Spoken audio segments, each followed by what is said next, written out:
use caution. Cold like 0 degrees. I'm out the cage, gotta let out the beast. Revolutionary, gotta let out the streets. Locked in a cage, I'ma let out the sheets. We came for war, man, forget my peace. We take the west side, take on the east. I'ma put them in the cage, never let out the. I hear him shots in the noise, move too quick, can't stop for the talking. I hear him chat with the boys, not so tough, but mans keep walking, yeah. Just too sharp with the prize, right guys, let it tell me I'm awesome, yeah. Hot like fire on the pan, if you wanna touch me, please use caution. Stop that, stop that, stop that. Oh, it's a whole week with old Daniel Le Batard not in the office. Just one, huh? What do we do, guys? We got to light some fires here.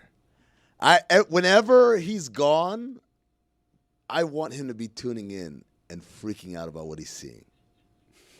I want him to be feverishly on the phone with somebody, anybody. What's happening? Tell them to get a grip. What are they doing? What are they doing to my precious child that I created and crafted over 20 years? Zaslow forgot to wear his hairpiece today. Nah, I'm looking confident today. I mean, come on, I'm feeling good. Got the beard flowing and everything. This is a good look for you. You look Thanks, like an adult with that beard. Thank you. That's what I've been saying. It's filling in just like Rex Ryan's. I'm looking good, right? Or I look Rob Ryan's. right. Or Rob Ryan vibe. Well, you know, people have said we look a little bit alike. I can kind of see it. People say that Rob Ryan looks like Rex Ryan with a wig on. So I'm saying with your beard, you look like Rob. Yeah. Chris Christopherson for me. Ooh, Whistler? Yeah, Whistler from Blade. Yeah. I got a little bit of D. Snyder as well. Mm-hmm. It's okay, yeah. Like current D. Snyder, right? Yeah, like yeah, he's finally accepted and aged into it. Actually, you know what you look like? You look like what I think George Washington actually looked like.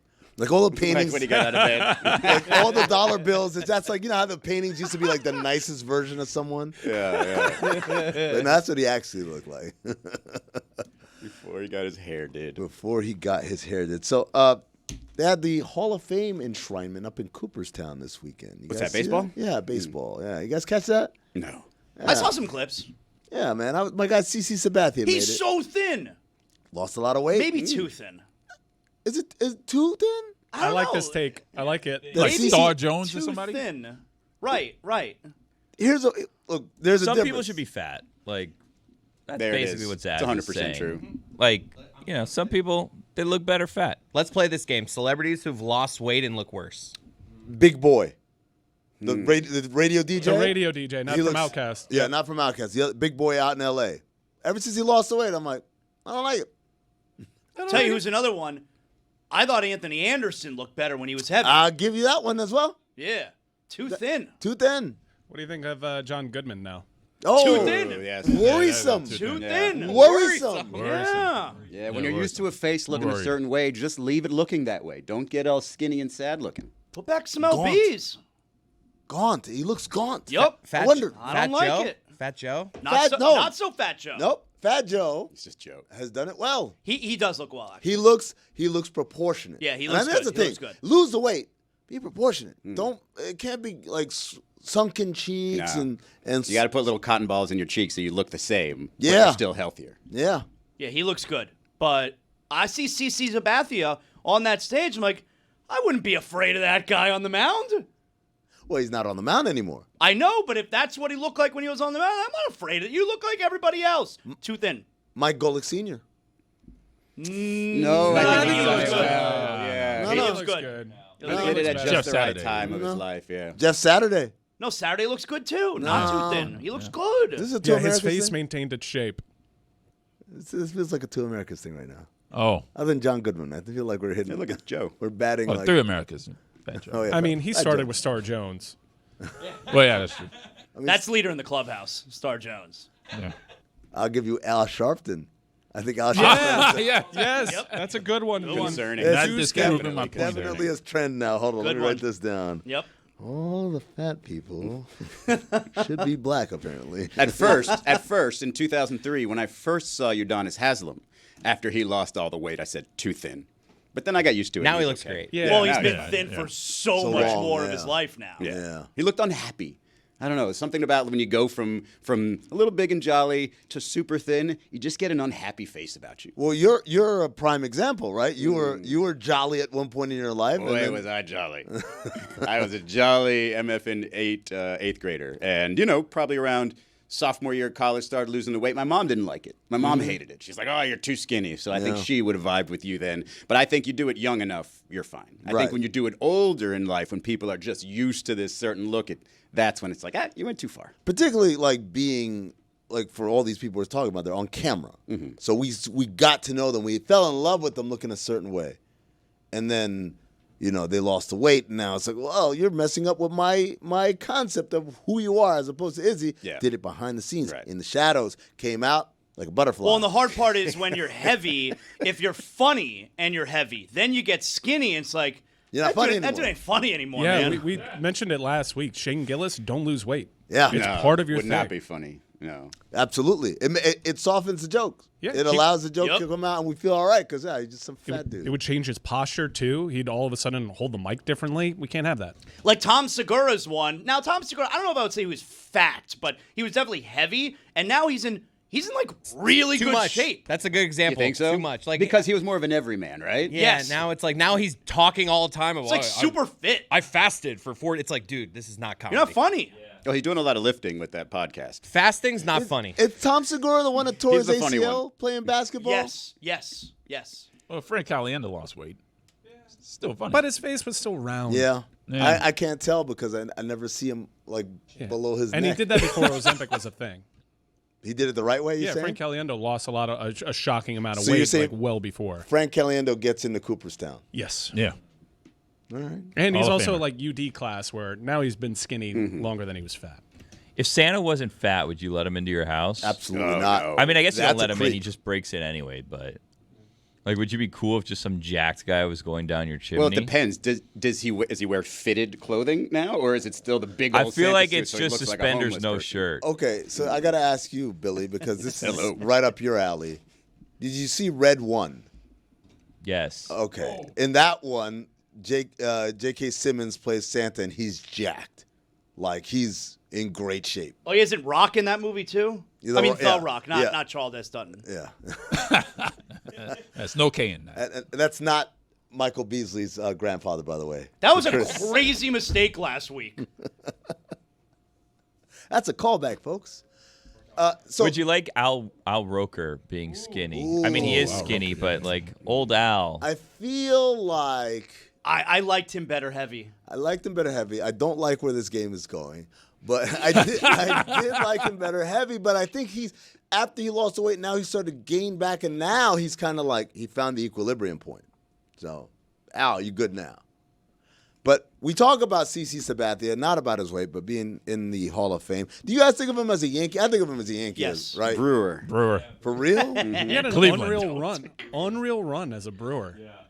It was like one of the great deadline acquisitions ever. He was just on fire. When you make your name somewhere else and then end up with the Yankees, I always think of you as the former place. The Yankees is sort Really? of like the finishing school, but like really where you went to school. He played is for the first Yankees place. so much longer than every other team. That's his bad. Paul O'Neill? Well, he's a Yankee. Reds. All right. To me, he's a Yankee. Chuck He's a Knobloch? Twins. He's a twin. Those are all He's a- Yankees. These are all Yankees. to me. Scott Knobloch's a Brocious? twin. Knobloch's a twin. See, those are all Yankees except for CC. that you Brocious just is said. absolutely a Yankee. A Yankee. These guys are all Yankees, man. Okay. Pinstripes. Wade Boggs? Yankee.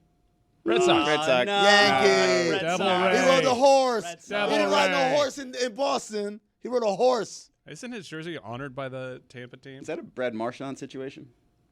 I remember Wade Boggs when he was inducted into the Hall of Fame. He wanted to go in as a Ray, which obviously is insane.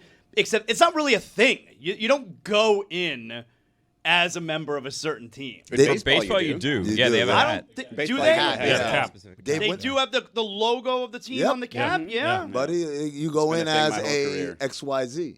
You gotta call what you are. What does A-Rod say he is? What do we think of A-Rod? A Ranger. He says he's Ozempic. A Yankee. He says no need to ask. I'd go Mariner. Timberwolf. I know what we would go with, but honestly, his best seasons were probably as a Texas Ranger. But he identifies as a Yankee.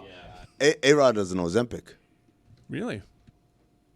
I mean, for Cooperstown's sake, yes, he is. I I get it. Yeah. I get it. Yeah. Dave Winfield. To me, he's a Yankee. That one's a tough one. Yeah. No, That is a tough he one. went in, I think, as a Padre, but I'm like, no, you a Yankee, bro. I don't care what you want. Wade Boggs, you're a Yankee, too. They're all Yankees. Someone else went into the Hall of Fame. One Ichiro Suzuki. He had a pretty interesting shout-out during his speech. Let's What a take bar. listen. This is the Marlins encapsulated in one sentence. And to the Miami Marlins, I appreciate David Sampson and Mike Hill for coming today. Honestly, when you guys called to offer me a contract for 2015, I have never heard of your team.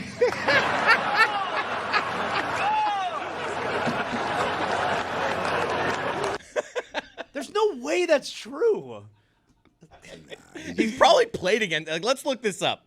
In interleague, they never played. He never played First the of all, Marlins. when I hadn't heard bullshit. that sound. When you guys told me it was going to be funny and listened to it during the show, I swore he was going to stop at "Thanks for coming," and that's it for the Marlins. They get no further reference. But that part, I mean, I would believe him. I mean, he's clearly joking, but it's a great joke. It's a great What joke. a bar. And it's like that's how David Sampson should ever be shouted out in a Hall of Fame speech. How did the camera not find like David Sampson He's and Mike short. Hill at that point? He's this He's tall. probably sitting next to Mike Hill. They couldn't find him either. There was such an opportunity for like a panning, and then you pan down. That's only the camera guy was in it. If he got the show, yes. Did you have Ichiro that gray at this point in his life? I did not see him going gray like He that. And was by the playing end at of like his career. 90 for the Marlins. He was. He Yeah. he batted 195 against the Marlins. Suck it, idiot. He never spoke to the media while being able to speak English. That's my favorite thing. Like, is that his English is perfect. He didn't just learn this in the last couple of years. His English is perfect the whole time. It's the same thing, by the way. That's the same hustle that Shohei's running on all you people with the interpreter. I'm interested in Billy's reaction to it because Billy's passionate about the Marlins and he didn't appreciate the joke. Unnecessary. You didn't like the swipe? Not It necessary. was also weird that he was looking me dead in the eye when he said "suck it," and I was like, "Ooh, that was weird." I don't want to look at you. Why did that really got you? You don't take that as just I like a thought little it was jab? unnecessary. Yeah, funny guy over there, please. Out of here. You should be grateful to the Marlins. If not, you never would have gotten 3,000 hits. You don't like the fact No that one he wanted mentioned you. them in a Hall of Fame speech? I think that's. I mean, worth they're it. on his Hall of Fame like plaque. Yeah. Sure. Yeah, I just- But Billy, unnecessary swipe by Ichiro. Jeez. counterpoint. Baseball historian doesn't know who. Funny guy over here, big stand-up comedian. Go on. Counterpoint. He puts us on the right side of history with David Sampson, right? He likes Samson. Clearly. Billy, how funny was that joke really? Like, it really wasn't that funny, right? Like, if who was the last Marlin to No. get inducted? If he makes that joke, would it be as funny? It's funny because of how out of left field it is. There's like you're not expecting a shot at the Marlins there. It's just you think he's just doing the David Sampson, thank you for being here. But it's just he decides to like go for comedy, and because it was so you genuinely laughed out loud at it. You were cackling over He's there. laughing right now. It's because of Samson. No, me too. It's funny. It's not something that you would expect in a Hall of Fame speech. And because it's going after Samson, that's why. Just for us, I think nobody laughs harder at that than this room. Of course. Marlins just get dunked on so often. It's just like, can we not for a day? Let's celebrate Really? today. Yeah. You're, Big series win against the Brew Crew. Yeah. Best team in baseball, almost a sweep. I mean, don't look now. People were saying at the start of 2 series ago that this stretch the Marlins have, they've been hot, but they have like 5 hard series in a row. Yeah. Won first 2. they've been Man, doing, I was watching yesterday. They were 4 outs away from sweeping the Milwaukee Brewers. The Brewers hadn't lost a home game in like all month, I think, until the Marlins got there. Won the first 2 games. Marlins were 4 outs away from sweeping that ass. And then the Brewers tied in the 8th. They walked off in the 9th. from the makers of Took That Ass. Is that the same? Of Sweeping course. that ass? Yeah, of course. Is that like cleaning that ass for No, them? it's sweeping that ass. The ass is there, and then a broom comes in. And then they have sweeps. no ass. Yeah, you Oh, gotta okay. sweep that ass. How do we feel about like? Do you take it after you sweep it? Well, no, because you already swept that ass. You don't have to. Where does it go? Away. In a dustpan. How do you feel about Craig Counsell? What about him? Just he did the thing. Game-winning run. 97 World Series. Yeah, but I'm saying, like, do we like Craig Counsell? Do we not like Craig Counsell? Great midseason acquisition, 97. Yeah, but then he kind of did the Brew Crew dirty, right? Where he left to go to the Cubs. Yeah. I guess we don't. What really does that care matter to about me? that. I'm Why just do I asking. care? I don't know. I'm just asking a question. All right, well, why don't you ask better questions? Why do I care about the Brewers? Hey, remember when the Brewers got done dirty? Why don't you ask me next if I'm upset when the Knicks got done dirty? Who cares? Are you? No. Oh. Remember that time the Maple Leafs were done dirty? So? It is a weird observation. Mitch Marner did them so dirty. What do I care? Billy, why did you care about Craig Counsell? I was just looking at the standings. I see now the Cubs are tied with the Brewers. The Brewers are the best team in baseball, and here comes Craig Counsell with another team that he betrayed his team for. I was just wondering, we were talking about the Brewers. Yeah. What else you want to talk about? Bob Uecker, he's dead. Rest in power. I mean, I don't know why Bob Uecker. I don't know why it's the only thing Brewer. What do you want to talk about the Brewers? We already don't did wanna it. talk CC about the Sabathia. Brewers. We checked that off the list. Bob Uecker. What are we going to say? We've talked about Bob Uecker before. I don't want to talk Craig about Counsell the comes Brewers. up as a shared thing. The Marlins, Brewers, Craig Counsell, standings. Bob Uecker's a good transition point to Happy Gilmore 2 came out on Netflix, and shock of everyone's life, it sucked. Wow. Okay. Okay. I don't think that is a Whoa. consensus in the room. Really? Yeah. Whoa. I mean, I'm with you. You but I don't liked think Happy everybody Gilmore liked too? it. I have some complaints, but overall, I left the movie at the end saying this was good. Can we Left start the with movie. spoiler alert just in case? This Hold on. Just not could piss have people been off? way worse. Left, That's what I left what I the left movie, meaning you turned the My TV couch. off. Yeah, like just like I remember, like we were like You have a hard time getting out of the theater? we were midway through the final scene, and it hadn't even ended yet. I kind of knew where it was going, and I'm just like, this wasn't terrible. You found Happy Gilmore predictable, is what you're saying. Right. I was able to figure out what was going to happen, but I do have major issues with a big plot twist at the beginning. Hated that, but I got past that, and I thought it was a fine movie. There. I had my issues with it initially when I turned it on, then I saw the runtime. An hour and 57 minutes. Immediately, at the very least, 17 minutes too long. And that's a long time. 17 minutes is a long time. And when you include a lot of the family lovey-dovey stuff in the movie, I kind of fell asleep. Well, Izzy, if they don't have that extra 17 minutes, how will they get 7 billion cameos fit in? That's a great question. Especially when professional golfers, who are, as everyone knows, the best actors in the world. Scotty Scheffler was good. Bad Bunny was good. I don't understand. Scotty Scheffler was not good. He was good for an athlete. No, he he's was great. not good. I don't It was ass on understand the whole time. complaints. It's Happy Gilmore. Did you think it was going to be up for an Oscar? Like, did you think that Becky Lynch was going to be up for supporting actress? What are you expecting out of Happy Gilmore? I'll tell you what I expect out of every Adam Sandler thing that comes out now. Rob Schneider. Yes, number one. Well, it's part of that. Number one. I thought they weren't boys anymore, and he was in the movie. Yes, all of the Sandler flunkies are always going to be in every movie, number one. Number two, we're going to do it in kind of, I won't call them destinations, but places where people want to hang out. Number three, we're going to give a bare minimum thought to plot, dialogue, or any other sort of kind of work on this thing. I'm just going to collect money, pay my friends, hang out for a couple of weeks, and boom. And then have cameos from famous people that I would love to have in my thing. I loved it. I'm not. You loved it. I loved it. I'm not afraid to admit that. I loved it. And I'm hearing what you guys are saying, and I'm seeing it all over social media. The movie, like people hate it, whatever. On Rotten Tomatoes, it's got very high scores from media and from audience. Who are all these people that hated the movie? I think it's just a matter of you have the proper expectations for the movie Yeah. versus other people who. No. 1996 is a long time ago, so you're probably reading a bunch of reviews from people who didn't see it back then, didn't fall in love with it back then, kind of knew it, and then saw this movie and is like, that premise is crazy. I don't like the jokes. If I can tell you, the first 30 minutes of the movie in particular, I was laughing at every line in the movie. Damn, man. Really? Out loud. Some good Laughing weed. out loud. How many things can he drink out of? It was funny. The golf ball was a surprise. I got an Instagram ad for that exact golf ball after watching the movie. Of course you did. I loved it. The movie was so funny. It was exactly what I wanted. What was your favorite line?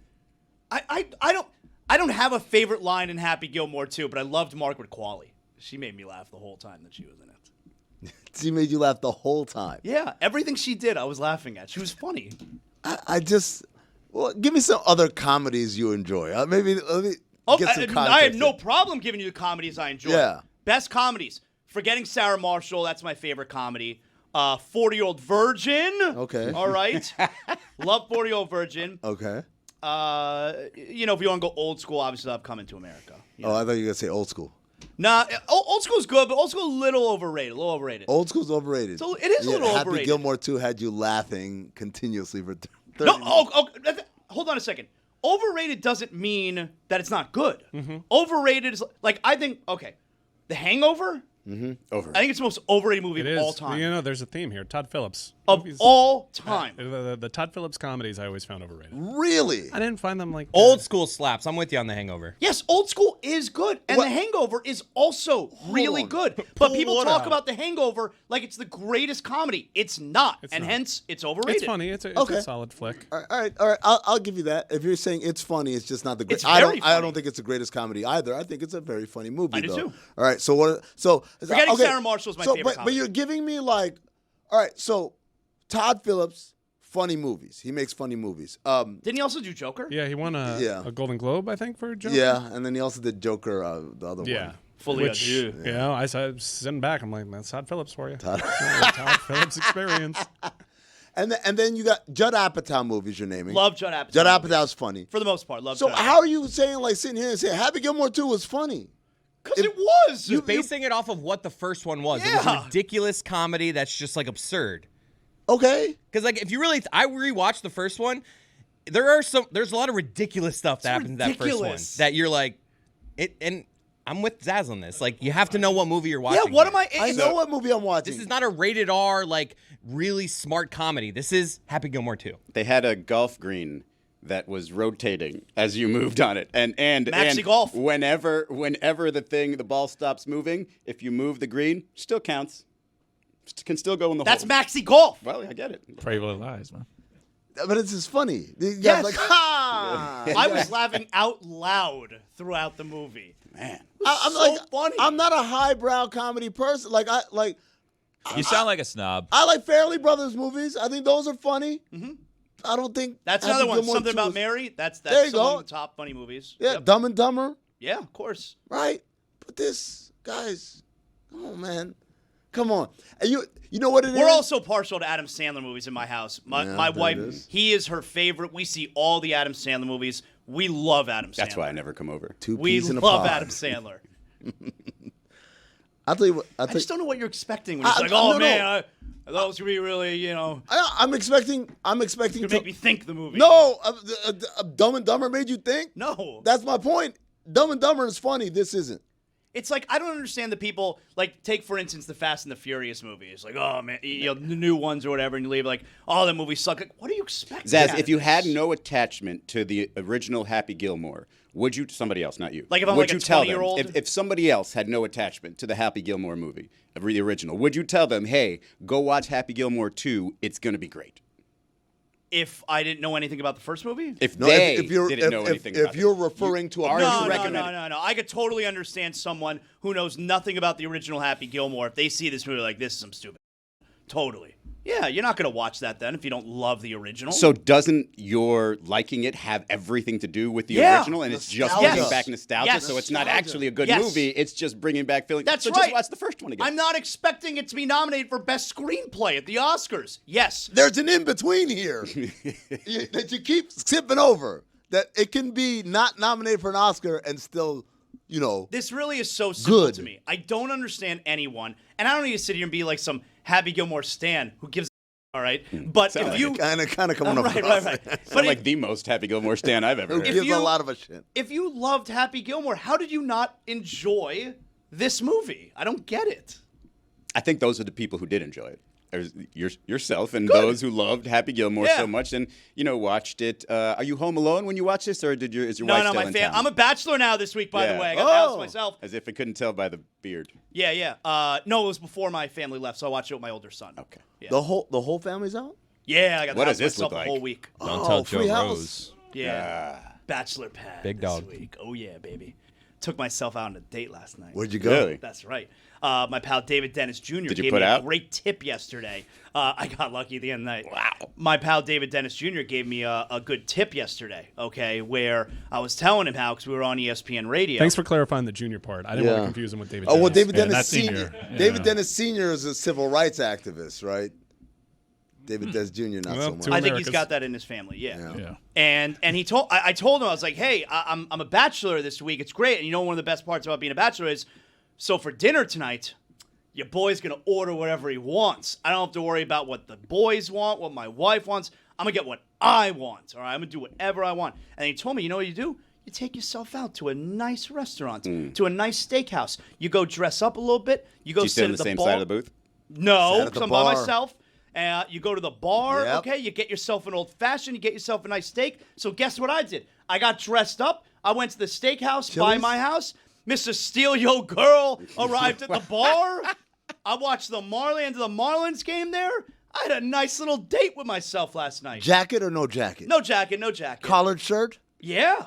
Okay. Yeah. I like Slacks? that. Pants, Slacks. yep, I wore Yeah. slacks. I went to dinner in Chicago a couple weeks ago, and I saw a dude take himself out on a date. He was dressed really nice. I He was enjoyed eating- myself. He was eating a chicken parm. He had a glass of wine. He was totally by himself. I'm like, look at this king. Yeah. Did he get lucky at the end of the night? I'm sure he did. Did you pull your own chair out? He looked like he would. That guy.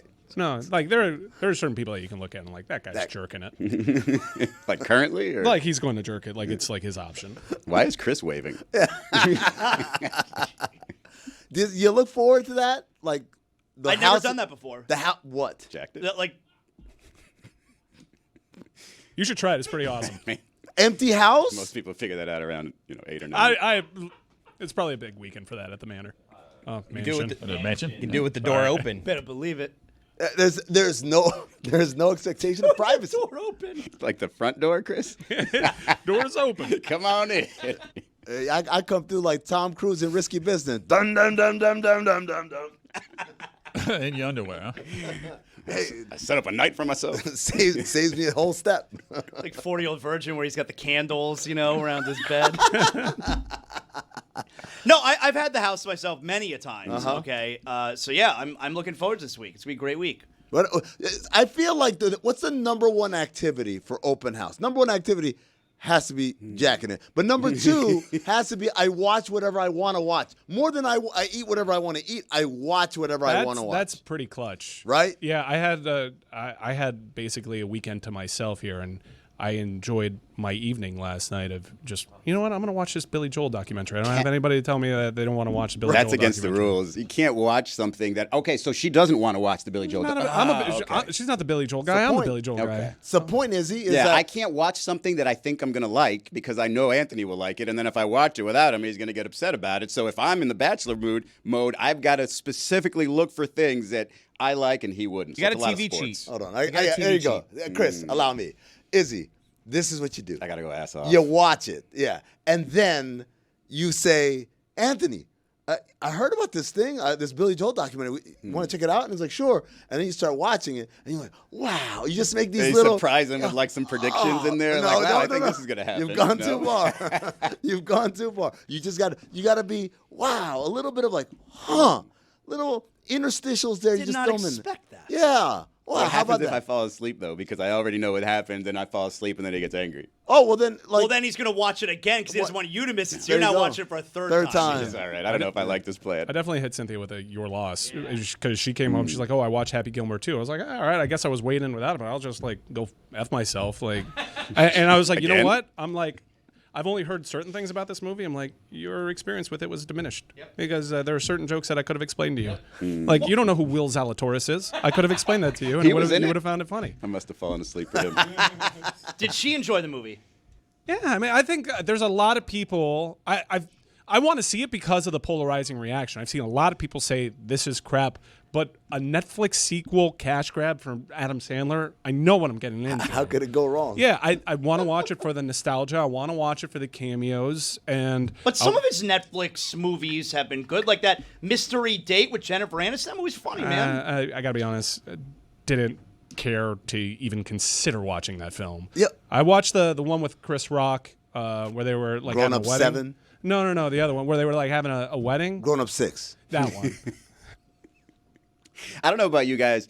A movie has to really reel me in. Like, it's stupid. You look at a 2-hour movie versus a show with 8 episodes. I'm watching the show with 8 episodes. That's 8 hours versus the movie. that's I feel stupid. like it's less of a commitment in terms of this better be good. Because like in that 8-episode show, if I get 1 good episode, 2 good episodes, I'm happy. In the movie, if it sucks, I'm so pissed off. The Billy Joel doc, it gets you right in. Okay. Because he's like, he was living with his best friend. He ends up having a relationship with the best friend's wife. And then he's like, yeah, drink an entire bottle of lemon pledge. All right, let's see where this goes, Billy. I appreciate your And it's your a movie, honesty not here. a series. No, it's a documentary. It's a Okay. docu-series. There's more than one episode. Well, see, It's- that's where you get me. Izzy, but here you go. You watch it, and then you watch it again with Anthony, and then when that happens, you go, huh. The lemon pledge comes out. Wow. Also, he's just vigorously like ripping a vape the entire time. And the aggressive vape pulls, which is like deep in through the mouth and then out through the nose. Oh. He's power move. Yeah, it's a power move. Like you sit back and you're like, man, this guy's Immature. really cool. Immature. You're a little too old to be doing that. You're a rock star, Billy Joel. Smoke cigarettes. Smoke heaters. Smoke crack. Yeah. You do it your style. Your vapes. Oh, Who's yeah. vaping? Bachelor pad. You can smoke anything. He's so far beyond smoking crack. The guy just downed a bottle of lemon pledge. I is think he- he's inside's operating made on of a wood? different level. Why did he drink Pledge? So He his wanted farts to. could smell good? He was really depressed and unhoused, sleeping in laundromats, and he's like, I'm not going to be here anymore. But then, the best friend actually drove him to the hospital and saved his life. And he's featured prominently in the thing. Well, hang on a second. Do you like spray it directly into your mouth? Do you like collect No, he it chugged an into- entire bottle of lemon pledge, according to him, in this I documentary. thought that was an aerosol. No, they've got a liquid version. Also, the reason why he did lemon pledge is because he's very brand conscious. Mm-hmm. Procter and Gamble guy. Won't stray. Yeah, and also he just PG, preferred yeah. that flavor, I guess. I think I'm calling bullshit. You think? I mean, these are documented things. Yeah. How would No, your you poop just said smell? that they didn't document him downing. I'm lemon sure we pledge. can. I'm sure we can figure out if he checked himself into an emergency room. You got him taking like a swig. Yeah, I do. I have an upset stomach, and Yeah. then they take him to the hospital and like. Like Yeah. a cry for help lemon pledge type Yeah. thing? Yeah. You're telling me you drink a bottle of lemon pledge, you're not dead? You're dead. I mean, it depends. What's your intestinal fortitude like? I think he took a sip. He's like, "This tastes terrible." I drank a whole bottle. Well, of he also did an apologies if this is a triggering conversation, but he also took like a handful of sleeping pills and he was in a coma for several days. Like this was during a. Wait, did he apologize or did you just apologize? No, I apologize for the content Oh. because when you talk about self-harm, these things are triggering. So we should put a description in the episode. But no, he was he was in an era in which he was really into self-harm. That makes this episode sound like a downer. We've had so much fun. I know. We're just having the conversation. I want to be fair. All right, well, let's switch gears then. Let's talk about your boy thinks he's too big for league things, right? We had MLS All-Star Game. Everyone's really excited. Hey, this is a showcase. We sell our game to people. We're trying to grow our game and our biggest cash cow. Hey, Leo, where you at? Nowhere to be found. Yeah, Messi. For those that don't know the story, Messi and He's my neighbor. teammate. He is your neighbor. Yeah, for those who don't know the story. Messi and Jordi Alba decided to skip the MLS All-Star Game. This was something that kind of came together pretty quickly, and MLS had a league rule that if you willingly decided to not participate in the MLS All-Star Game, you'd be suspended for a game. Inter Miami, we got into it last week with a Rodrigo de Paul signing. No one really knew if it was a designated player or a TAM signing. handsome. He's very handsome. We can talk about that in a second. But there is this notion that Inter Miami and the league have a unique relationship. They push the boundaries of what the rules are, and other MLS clubs are like pointing the finger at them saying, how are they allowed to do this? So Messi and Alba got suspended. Jorge Mas came out with a statement that was basically threatening MLS. Like, this will no doubt have an impact on how Leo thinks of this league. You're talking about a player that is out of contract come December. They're trying to keep him. Leave. So, he was basically upset that MLS didn't change its rules for Messi. Here's where the Inter Miami argument is, which is, look, we advanced to the knockout round of the Club World Cup. We made MLS millions of dollars by doing this. We made our own club millions of dollars, like in the neighborhood of $24 million approximately, in getting that far. Meanwhile, all the MLS clubs were embarrassing in this tournament. We were How many extra games was that then? It was just one extra game because they played PSG, who was just on an unbelievable tear And they until got murdered. they got to the final. They were in that first half. There were 3 successful passes beyond midfield in the PSG zone. So it was an ass kicking. It was what was supposed to happen. Yeah, but we wouldn't be surprised that the Nuggets destroyed the Mexico City Capitanes of the G League, right? Here's my question to Mike though. If let's say MLS looks at the entire situation like you just laid out and says, okay, you know what? Last second rule change. This team in particular has done so much. They've represented our league very well. Not injured per se, but we want to avoid that possibility going forward. We are not going to suspend him or Jordi Alba for this particular, not showing up for the All-Star game. How do you think that's received? I think that MLS was put in a difficult spot because they're already kind of pushing the rules a little bit with this Rodrigo de Paul signing, and a lot of teams were confused as to how they were able to pull it off. Basically, he's a TAM player this year, but next year he gets to be a designated player. There was a genuine confusion in the MLS office. They're just working through loopholes, basically. Right. And to the Moss family credit, these people push the limits. They want to spend more money. They want MLS to make more aggressive moves because they think the league is being held back by this conservative approach. And their argument is pretty solid when you consider Don Garber released the streaming numbers for the first time last week, and they are abysmal.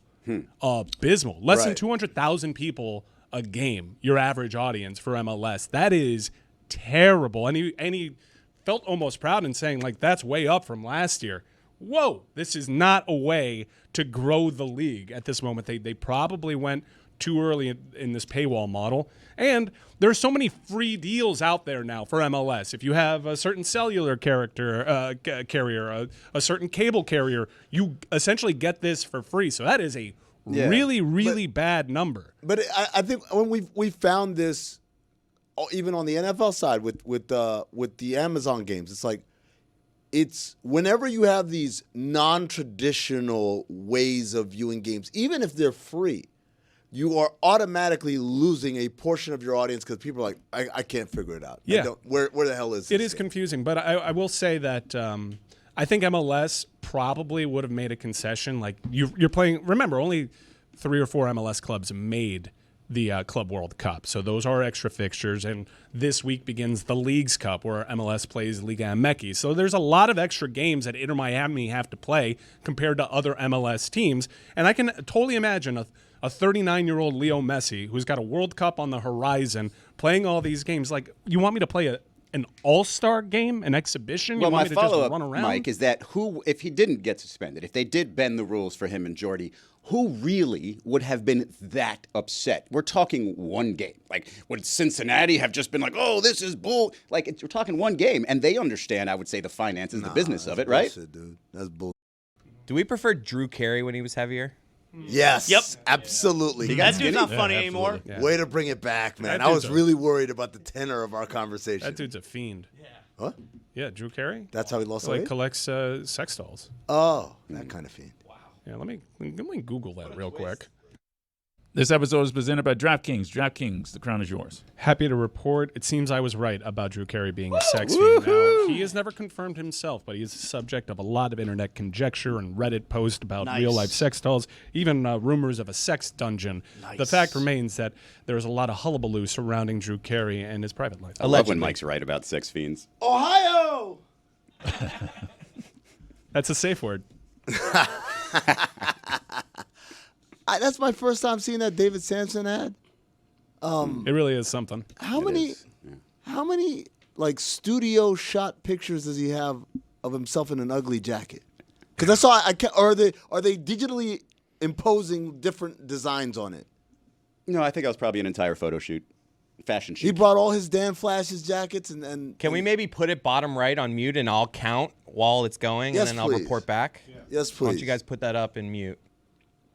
And don't count the old ugly shirts and stuff that he was wearing with the models. We're just talking about the stuff like those things. There you go. I've already seen 3. We didn't get the 30 seconds in. It's the face for me. He's definitely doing model face in every single one of those. You think David Sampson wishes he was on Shark Tank, but not like as someone pitching, as like one of the sharks? I try not to think of what David Sampson thinks of. Why is it when he says that, there are baseball players who can learn a thing or two about money, and it shows Shohei Ohtani and Pudge Rodriguez? Well, Pudge went bankrupt, right? And Shohei because, his interpreter was out there, like, putting bets. Okay, all right. I Right? thought maybe it was with Pudge because he left the team. They didn't want to.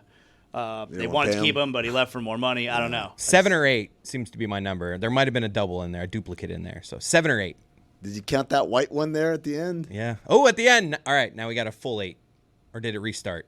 Get rid of it, guys. It might be 9, actually. We just needed you to count, Chris. That's what he does best. I'm a journalist. He doesn't stop counting. That's the problem, though. He started counting. You're right. He's amazing. The Stop instructions were not specific enough. I don't know if you guys saw this story over the weekend. Don Van Natta reported that Great teeth. great teeth. Teeth. Shout out to Don Van Natta's teeth. A bunch of NFL players, over 100, been caught selling their Super Bowl tickets for above face value, which of course is against the bylaws. The reason why you get those tickets. That's the Mike Tice scam. Mike Tyson with Minnesota, right? Mm-hmm. Yeah, same thing.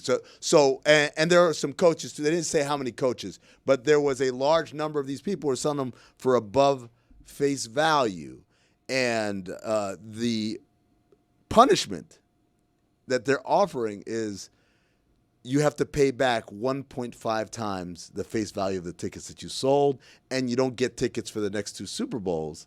And I'm like, that ain't no punishment. But more interestingly, Why should it be punished? well, you're not supposed to. You're getting these tickets as No, I a get that, perk. but who loses in that situation? The person who, are you expected to be sitting next to an NFL player at the Super Bowl? Because if I get the ticket and I go to the game, great. If I get the ticket and I make profit from it and somebody else goes to the game, also great. The idea is that the NFL is giving them these tickets either comp or discounted. And so if it were just going to be sold, hell, we could have sold it ourselves. Instead, you went out and made a profit. You took advantage of what was a nice little perk for you or family members or friends or clients or whatever. But again, the punishment is you have to pay back 1.5 times the face value of the tickets you sold or else get suspended. And this is the part that blew my mind. I said, well, surely all 100 guys said, all right, you got me, my bad. There are guys who are fighting this. Apparently, there are guys who have yet to accept the punishment. But when you've okay, so 1.5 times, let's say the ticket's worth $1,000, so you got to pay back $1,500. You definitely sold it for more than $1,500. Right? And you miss 2 more Super Bowls in terms of these type They of clearly don't tickets. want to go anyway. Right. So it's like They're not even punished if their team makes a Super Bowl. They can buy tickets. It's only 2 Super Bowls if your team doesn't get it. And then the weird thing, I don't know if you saw this in the story, is that the players that did this have to pay back 1.5, but the non-players that did this have to pay back double face value. Yeah. So like the people that make less money have to pay back more money. How many giveaways do they give away? Like every player in the league has the Shit ton of potential for 2, and every coach in the league has the potential. That seems like a lot of tickets. It's a lot of tickets. I don't think it's. I think, obviously you can turn them down, right? You Yeah. don't have to be in that position. And by the way, the other part of this is anyone who's gotten comp tickets, you've gotten comp tickets, that's taxable income. Even if you didn't pay a dime for it. As an employee, if you get comp tickets, you get tax on it. So you actually see it come out of your check. I remember when I worked for the Suns, I had season tickets, and I remember every kind of couple of weeks when we had a lot of home games in the prior pay period, I look at my paycheck, I'm like, what the hell is this? And it's like, oh, yeah, we preemptively take the tax so out in a on way, it. you are getting charged for them. Well, yeah. Just not as much. You're but- just getting charged the tax. And then you can get it back by saying, I used it for entertainment, for client, for business purposes, or whatever. But the point is, you do get a hit in your pocket. And so there are a lot of guys who don't want it, who turn it down. There are guys who don't turn it down because they don't want to have to deal with that. Sounds like more trouble than it's worth. Like I can't imagine NFL guys are dying to go to a Super Bowl where 2 other teams are playing. It's not their team. Nobody. I don't think anybody wants to Just go. give them away. They then. give them away. Yeah. It's like you got an uncle. It's like, come on, nephew, let me get. And then like, here you go, or whatever. And then, hey, by the way, you got me on that flight in the hotel too, because kind of pricey going to the Super Bowl. Could you imagine, like, you turn, you go to the game, you're all excited. It's like, oh, TJ Watt is sitting next Yeah, to you. Like, just- how did this happen? He comes back with like the big tub of popcorn and like 2 beers, and then he spills a little. Oh. Football weird. players, like the worst people to probably sit in stadium seating next to, right? Like, imagine like you go, you buy this ticket on StubHub or whatever. Like, this is amazing. It's like, oh, but like this is the Arizona Cardinals offensive line section, and they all decided to come this year. And you're sitting in between 2 guys. You're center. And they're man spreading, right? You will get to chug a beer at one point, though, when the screen gets on you. Everyone stands up. That's what offensive linemen do, What's right? man spreading? Man spreading is like when you sit down. You know, there's some people who sit down and it's Need like my boys to breathe. I do it. Yeah, they spread I'm a big their- man spreader. as wide as I mean, possible. me too, but You do that? no. Oh man, I'm just like I will be in public sometimes and be like, oh no, I'm man spreading too much right now. I got to tighten up. Wait, you're gay? You got to slow down there, Chris. There's a lot going on. That's what I say to myself when my legs get too wide.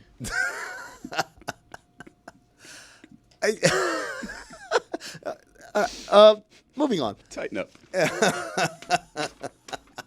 I'm fine with it. So there's another scandal brewing, by the way. Like Back to the Brewers. the NFLPA stuff that Pablo has now triggered basically a federal investigation. Yeah, felonious behavior, apparently. Yeah. This is it's crazy. Summer of Pablo, man. the summer of Pablo. But like this one might be the biggest one, even though I think I want the Beasley one to be the biggest one because we put in a lot of work on that episode. But what's crazy was the initial response to this was like, wow, this could be really big. And then 3 days later, it was like a random arbiter screwed up. And they were like, the reaction was it totally diffused the impact of this story, and it kind of died down. And the general response after it came back from the arbiter that was a clerical error was, wow, this is a big nothing burger, so much for the hype. And then little did we know, about a month later, we're talking about felonious behavior. There's been alleged felonious behavior. There's been 2 big-time resignations. The NFLPA is in all sorts of uproar right now. This is a massive, massive story, one of the bigger sports stories of the year from an investigation news standpoint. Yeah, I mean, as Fuentes just said in my ear, anytime the FBI calls, you have to like, even if you're like, I didn't do anything, like there's got to be a little bricks, right? Can I just tell you something that bothers me? What bothers you? So we watch, you're saying how anytime the FBI calls, Yeah. you're shitting bricks, like you got to take it serious. Uh-huh. We're big Law and Order SVU people in my house. Sure. My wife and I, we watch. I mean, who isn't? What a great Go show. on. What a great show. Yeah, it's my gimmick. And whenever the detectives show up and they talk to the random street worker, Yeah. they're so goddamn calm. They're doing their work. They don't stop doing They their don't job. stop doing their work. It's a Law and Order staple across all the Law and They're Orders. telling you about a murder, and they don't even. They're still putting up the fruit, the bodega. These packages aren't going to unload themselves, It's Ass. crazy. It's gotta- so nonchalant. You seem extra guilty when you just keep going about your business way. when they're telling you about these disgusting crimes They're that are being so committed. not shook with the murder investigation that the detectives are talking to them about. They can't even look them in the eye while they're talking. You know what you guys sound like? You sound like out-of-town country bumpkins. This happens all the time. New York City, I got to unload these boxes. My boss is going to be on my ass. Yeah, I saw the guy come in the other night. He acted a little weird, but I didn't think anything of it. It's a weird city. The bartender is still making drinks while he's talking, Yeah. while he's trying to That's get on. details about the girl who may have great. been raped the last night. Yeah. I would be like, ooh, let me step away for this one. Let me give you my full attention No. so maybe No, we no, can no. find the guy who Find a hurt quiet the place girl. to talk. Sir, did you happen to see the gentleman who was walking around with his penis out, dragging a dead body? Yeah, I mean, like, it happened so quick. It was at night, but I've seen a lot of weird things in this neighborhood. That's I've been not here the first 25 time- years. That's not the first time you've seen exactly what I described to you. No, it's a weird neighborhood. What are you twisting? Off of I'm polishing the glasses Yeah. and putting them up. He's working. I'm working. I'm doing my job. Usually you don't take a glass off and twist it. Like it looked like you were twisting something open. On a Sorry. towel. He's cleaning the top. of it. Yeah, It's there you dusty, go. You know? Come on. It's crazy, No, right? you're right. I think Amin's on. He's on it. Like it's New York City. Like I'm busy, man. You're taking time out of my day to talk about some shit that I didn't even do.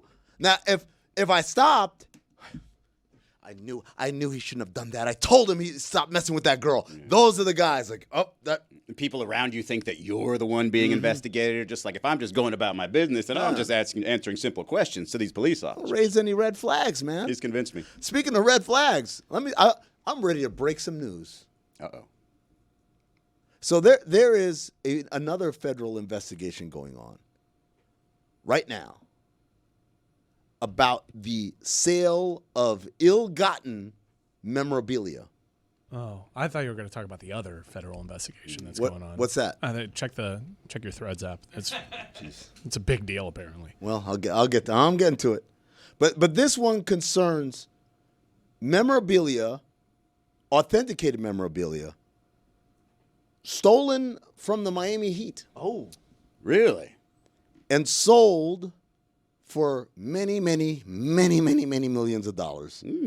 Perhaps one of the largest heists of this kind. So it's definitely Wade and LeBron memorabilia, not Jimmy Butler memorabilia. It's not a Duncan Robinson three-point shootout game-worn jersey. But, yeah, game-worn stuff that's been stolen and sold for at least 18 months. Something like that. Like this is inside job. I did some reporting. Uh-oh. I talked to some sources. Amin finds out. There you go. And sources within the memorabilia community. And apparently, your memorabilia friends? No, this isn't a math friends type situation like Dan. No, this is me doing. I got a hot tip. Okay. And I talked to some people in the memorabilia community, and apparently, we're talking about game-worn stuff from Duncan Robinson. Yeah, from game-worn. Let me put it this way: game-worn. Well, I guess this still doesn't clarify. Game-worn finals stuff. Okay. And this person was taking them and selling them both within the regular market and within the black market. Not that kind of black market. Sorry, Roy. Hey, make sure. But what red flagged it within the memorabilia community is you never see people with this much stuff, right? You might get a game-worn jersey, but to get like a game-worn full set NBA Finals for multiple players. How much money is this person gaining, would you say? As it was described to me, this is one of the largest, if not the largest, memorabilia heists in the history of this country, in any sport. Beyond that, there's also some of the people involved include a police officer, of course, a Miami police officer, and someone with ties to the NBA. So are you investigating this and you have listed the suspects yourself? Like this is you doing this? Or you have found out that these are the people who are involved? I have found out that these are the people involved. There's a federal investigation happening, and any day now the feds are going to announce. Wow. Like this thing is happening. Is this going to be just like a person or multiple individuals just arrested and announced it there? Or is it some sort of... I don't know. Are you trying to have like an autumn of Amin? Yeah, some are Pablo, some are Pablo, and then Autumn of me. Am I tipping people off? I don't know. Now that I think about it, you're right. Holy. It seems like maybe you're gonna be pulled in for questioning now. Like, why are you telling people what we're up to? Well, I mean, I feel like this is. I don't know if you've heard what happens to snitches. Oh, they get hurt. You know what? I'm gonna fight. What was it? The First Amendment? You're the journalist. Journalism. What's journalism protected? Which amendment is it protected by? All of them. There you go. I'm an all amendment kind of guy. and they'll say, hey, who's your source? How'd you find out? You know what I'll say? I cannot divulge my sources at this time. That'll be the Fifth Amendment. I call bull on that. You're not going to jail to not Fifth snitch Amendment, on someone. You just snitch for free. I'm not. I'm what? You just told us that a bunch of people across the street are about to get arrested by the feds for free. If someone comes and says, where'd you hear that from, or you're going to jail, you're going to sing like a canary. I didn't say there was anybody from across the street. They heavily implied that. You know what a squealer. You know what a squealer looks like. That's what you're saying. Mm-hmm. You guys got me getting on the stand and singing. Remember that time he came in with a busted lip and said he fell in the street? Yeah. I think he got his ass kicked. Squealing all the time. Did I squeal? Probably. Did I tell who did it? No. I made up a story. You're not a jail guy. I don't mean that as an insult. You're not a jail guy. We've had this conversation. None taken, number one. Number two, we've had this conversation. If I go to jail, it's going to be one of two things. Either I'm going to get put into solitary confinement, which is my selection. I'll do solitary confinement. You're allowed to just choose to be in solitary confinement? Yeah, you go in, they ask you a check-in. Instead of Gem Pop? Yeah. Nobody wants to be in solitary confinement. I'm doing them a favor. Hey, man, separate me from everybody. It's less of a headache. I just remembered my favorite Happy Gilmore 2 joke. Should I say it? Yeah, sure. Go That's ahead. what she said. Hold on. Spoiler alert for those people. That's not it. For those people who don't want to get spoiled on Happy Gilmore 2, the whodunit of the century. All right. It was when Scotty Scheffler was getting arrested, and he said, "Not again." That was hilarious. That was good. I said he was good, and you're like, he was fine for a golfer. It was bad acting, but it was a good line. It was well He was the written. funniest of the pro golfers. Him and Xander. I was waiting for Jeff Darlington to show up, but I guess he's not friends with Adam Sandler. Would that have been funny? That would have been a deep cut. So you're going to request, late checkout, solitary confinement when you go to jail. I mean, it's not hard. No one wants to do it. So, and by the way, when I say solitary confinement, I don't mean the hole. I don't mean the one where you're naked and it's dark. I'm talking about the one where it's just a bed and a tiny window. With the balcony, yeah. The special solitary confinement. And you don't get any yard time. No yard time. Don't need it. Everything in my room. This just sounds like a New York hotel. There you go. I do solitary confinement on my head. I do 10 years solitary confinement before I do a month in regular prison. Straight up.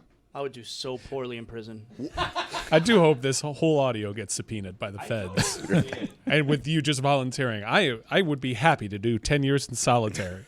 I'll do 10 years, no problem. Do you think like that? Do you think you're a journalist? Me? Yeah. No. So you're going to go to jail for journalistic integrity when you're not even a journalist? That's stupid. Well, the integrity part is the important part to me, Billy. I'm a You know man what's of important integrity. to me? Not going to jail. So you'd sing. I mean, I wouldn't have come out here saying I know all these secrets. You're a And now that's leading to people coming and asking me questions. Let it be known, everyone. I don't say anything, and then people don't know what I know to ask me about. Billy Gill, chirper. I'm not a chirper. You're the one out here. I don't know if you're chasing clout or what you're doing. Jealous of Pablo over here. Oh, I know secrets too. I know about NBA secrets. I know about all these federal investigations. But I'm not going to tell you about them. I know what was sold. I'm not going to tell you. Hold on. I told you what was sold. I told you what was This very much sounds like an inside job if what you're saying is true. There's no way that Yes, they it would does. just have access to all of this stuff and they could just take all of it without anyone knowing. Well, he unless said this one is of an them is inside job. one of the people are connected to the NBA. I mean, that feels like it's an inside job. I don't think I'd read this story if I saw the headline on the ESPN stack. Used memorabilia stolen by member of organization. I'd pass. Bad I don't start think- to the autumn of a meme. I don't know.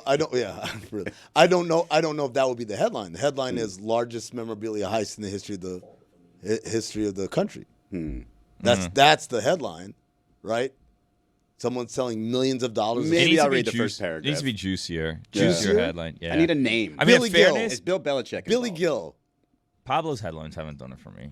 I'm just like, oh, okay. What? I'll figure it out. You'll figure. Yeah, You'll find out yourself. Yeah, someone did this, someone did that. Belichick this, Jordan that. I got it. Jordan.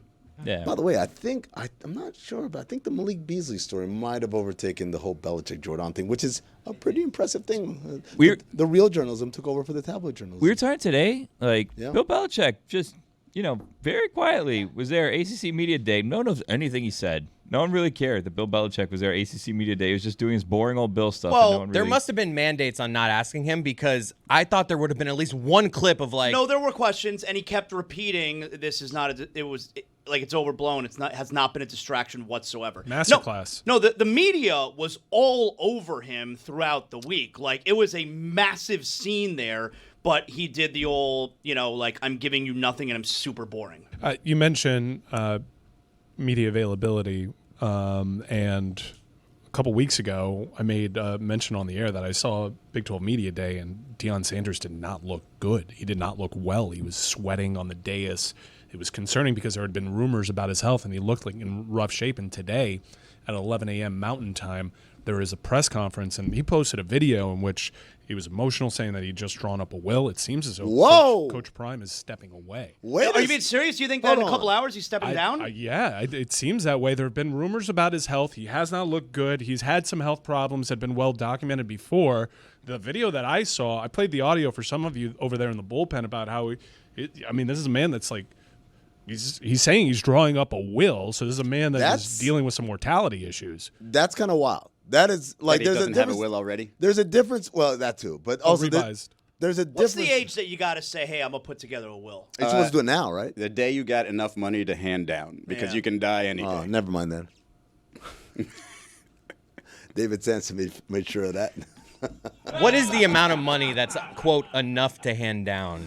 Like where you're not embarrassed when they read your will. What, this is it? $600 goes to the lovely. I got about $9,400. Handing my kids bills. You got the DirecTV from now on. You got the internet. It's a great question. What is the amount of money to not be embarrassed in death that you are handing down? This is a direct quote, by the way, from Coach Prime from the video that he released. Yesterday was tough because I had to make a will. It's not easy at all to think you may not be here. This was released in advance of today's press conference. It is happening in just a couple hours. Okay, again, you said 11 a.m. Mountain Time. I don't know what that is. 1 p.m. It's 2 hours behind, I believe.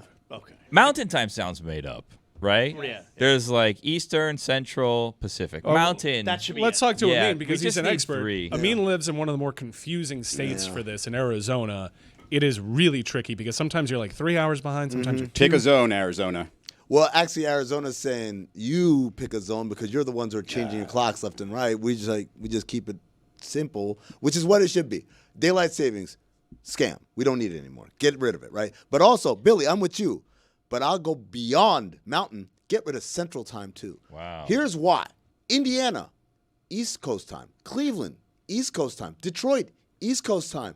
Why do we have a central of those cities right there on East Coast time? I see what you're doing there. So we should just have a left Yep. time And a right time. and everybody will just. And Bomani will only air in the other one. I'm going to take it a step further. I think there should be Eastern Standard Time Zone, and that's it. That's the time. The whole world? The whole world. Wow. Yeah, whatever.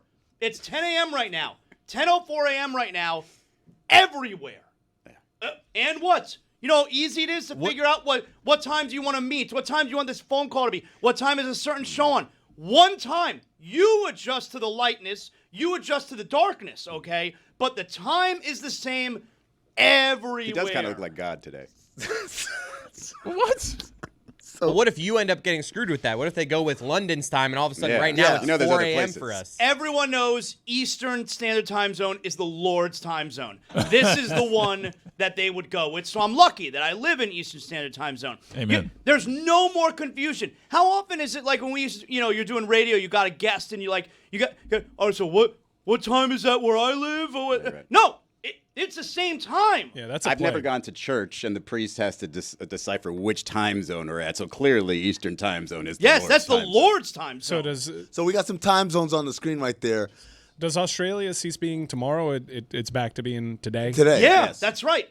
Same time everywhere, which also means they're not in the future anymore. They're at the same time zone as us. Bring it back. Why is half of Canada like in mountain time? Stupid, right? Even Ridiculous. though, look at that. Look, it's Canada's fault, clearly. Oh. We could knock out half of these colors. Just give me one on the left and one on the right. I'm not going with the Zaz idea. Well, You're gonna be gone left too behind far. because it's happening, baby. You're gone too far. It's not bad. And like, if we did do that, we say, you know what? At the end of this year, starting January 1, 2026. And by the way, Give you a little like time to prep. Australia, England, everyone over there, guess what? You get bonus time. Like all that you can celebrate the New Year's twice because we're when giving you a it- day back. Exactly right. You'll give you a day back. You get Yeah. 12 hours back, whatever. But 12:01, January 1, 2026, Eastern Time Zone.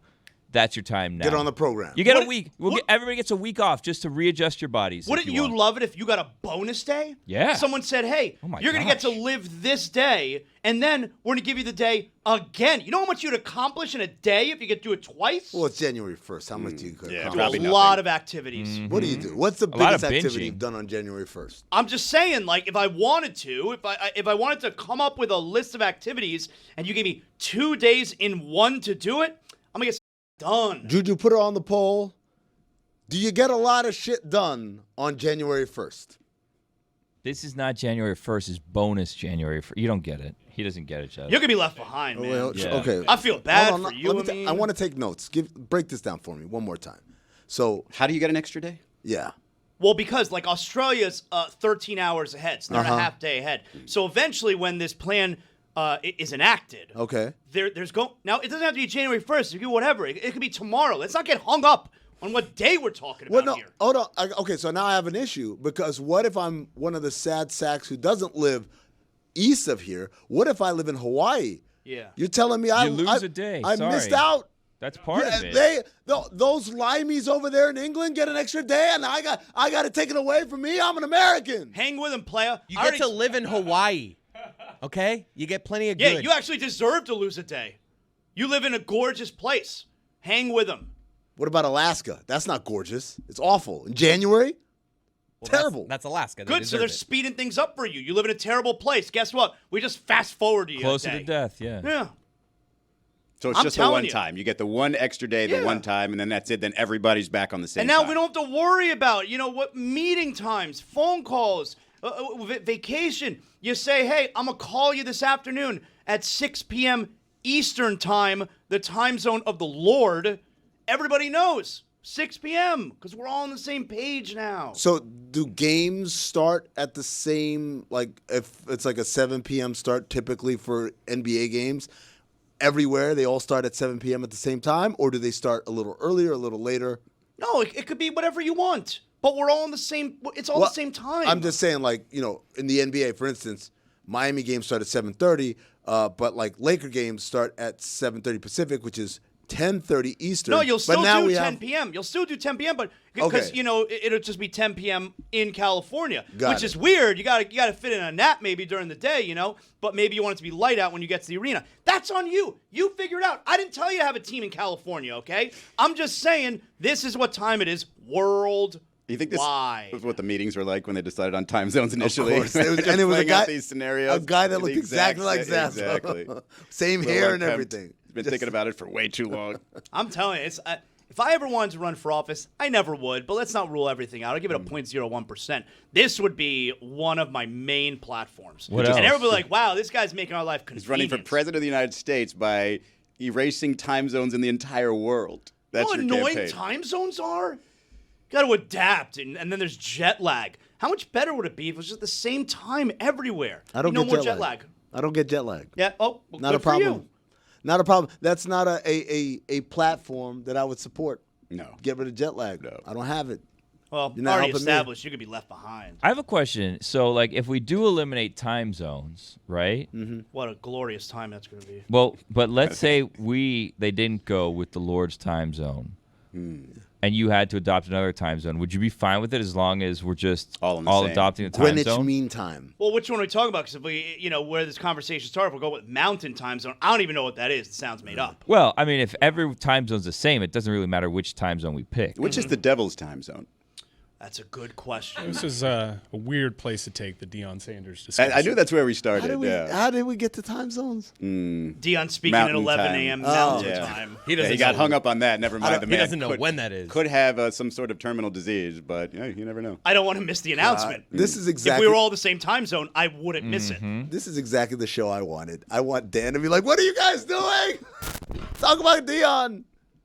No, we're talking about time zones. Yeah. What if it is like Beijing time? I don't know what Beijing time is. That's my problem.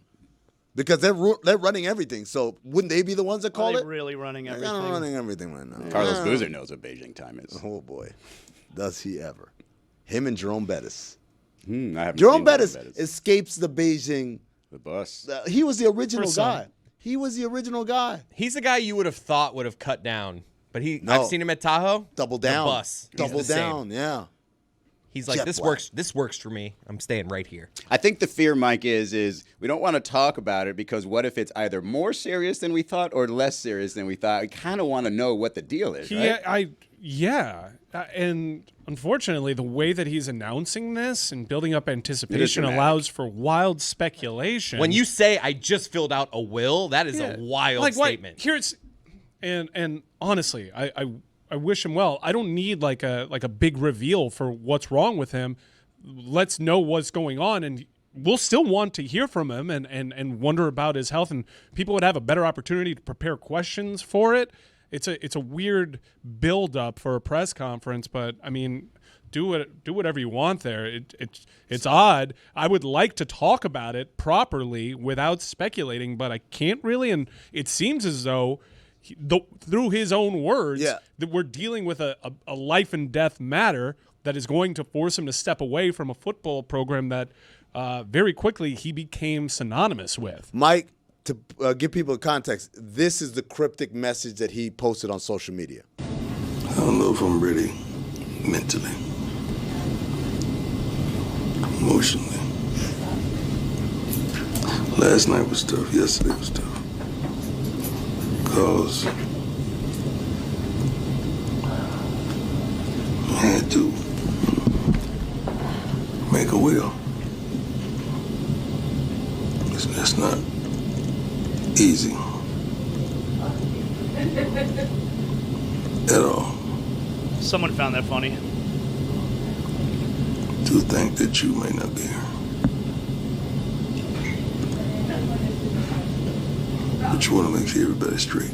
This is a massive story. This is one of the biggest sports stars in the history of this country. He is one of the most recognizable people in this country, and in college football, he has become like a cult of personality over there. And this is so close to the season. This feels like there have been rumors, like I said, about his health for a while now. He's maybe something happened recently where he's ultimately decided that he has to step away from the program potentially, or is he going to stay with the program and fight this? Whatever this is while he's on staff. Again, like he was talking about the season at Big 12 Media Day 2 weeks ago, despite looking pretty rough, he was talking about it like he was going to be a part of it. Does he still have family on the roster? No, right? I don't believe so. Deion tweeted out an hour ago. Let's learn to love like we may not get another opportunity to do so, provided we choose the right people to love. Love is so special. It's so unique and so real. God is love, and his love is unconditional. Let's stop judging, stop hating, and let love have its way. No, I'm telling you, man. Does he normally tweet like that? These are not the words of someone who's like, yeah, I'm dealing with this thing. I got to step away, but I'm going to bounce back on. Even if it's like, think about all the athletes and all the people we know who have contracted like cancer, right? Usually the messaging is very positive. Hey, we're going to beat this like I beat everything else, and we'll be back, and nobody worry. And then in the meantime, contribute to these cancer research funds, or like, you don't usually hear mortality, and especially from someone who, the ultimate competitor. That doesn't sound like a guy that you want to go play for right now. You know? Well, I want to play for. That doesn't sound like a guy who at every turn has always been one of the most confident people I think no I've ever matter seen. who you're talking about in terms of people who have publicly fought cancer, if they talk about it beforehand or if they talk about a relapse situation, they always say, hey, we're going to beat this, get to the other side. Thank you for all your positive comments, and we'll use that, you know. I was at the ESPYs where Craig Sager got the award, and he's up on stage, and Craig Sager, he's looking gaunt, and the jacket is not fitting him properly, and I'm sitting there, I'm like, holy I'm seeing Craig Sager, and it's like, I don't think this thing is going to go the way we want it to. And even in that moment, he still was positive. He still was upbeat. He still was Craig Sager. And I'm telling you, Deion Sanders, the competitor, Deion Sanders, the ultimate winner, Deion Sanders, who told everybody, I'm going to come in here to Colorado, and if you aren't on the same page, I'm going to bring my own guys, and they got Louis bags with them or whatever. Like, for that guy to talk about, I'm not ready. Last night was tough. Yesterday was tough. This isn't easy to think that you may not be here. When he said, I'm not ready mentally, my thought was emotionally. I thought he was talking about coaching football. But in the context that you're discussing, he could have just been talking about coming to an end. Even if he got a bad diagnosis, right? Somebody who his entire life has felt invincible would still feel like, oh, I will get past this. So you're right. Just in tone, it doesn't match up with Deion Sanders. This isn't, like I said, Mike, this isn't somebody who's like, oh, damn, I'm going to have to sit out this year. This isn't like Chuck Pagano. That's not this. This is something like, forget about He seems very broken. That was very dramatic, as a life and death matter would be dramatic to the person going through it.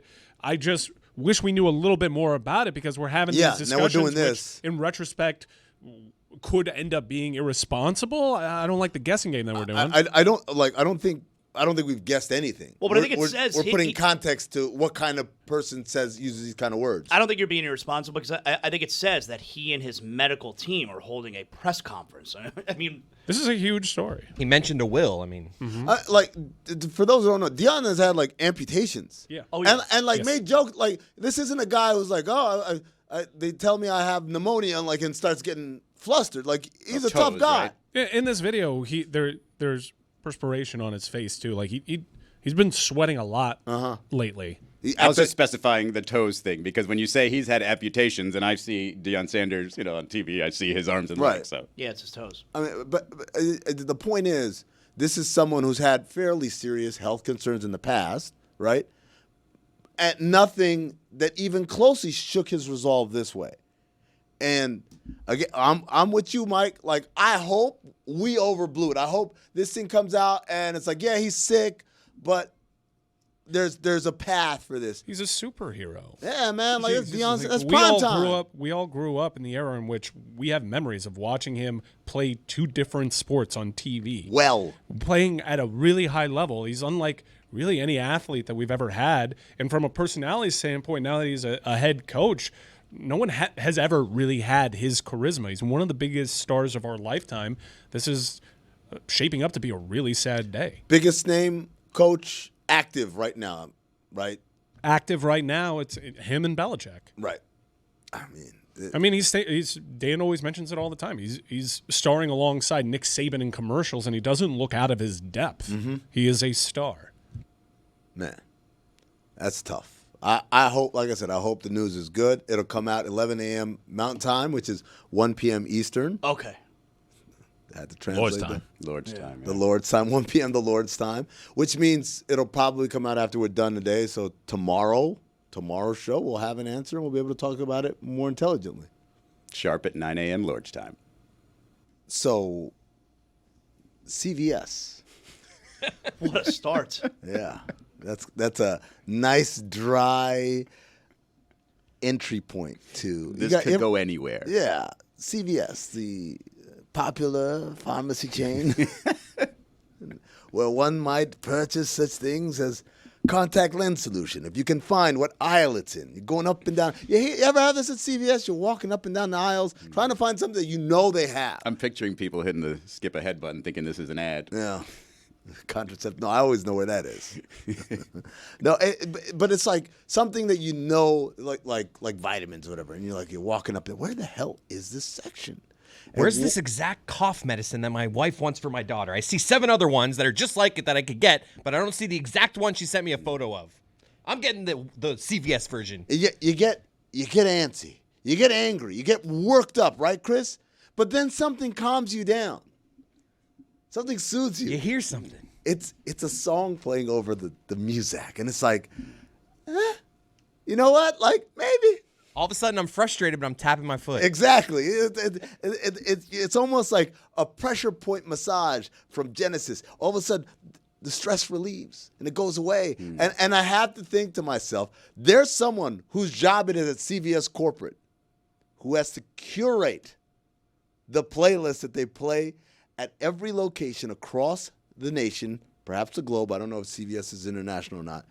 That's going to make people like Chris not want to snap. The Lord's Drugstore. That's going to make people not want to snap and lose their freaking mind. And so when I say to you, a CVS type song, we're not talking about generic music instrumentals. No. I'm talking about actual songs that you might hear on some radio stations. You might hear like on TikTok, I guess. So this is how I. Is this a different list than a supermarket playlist? Yeah, because like at Publix, I feel like has their own mix album. All right, I want to play the game. I have a song. I saw the sign. Too upbeat.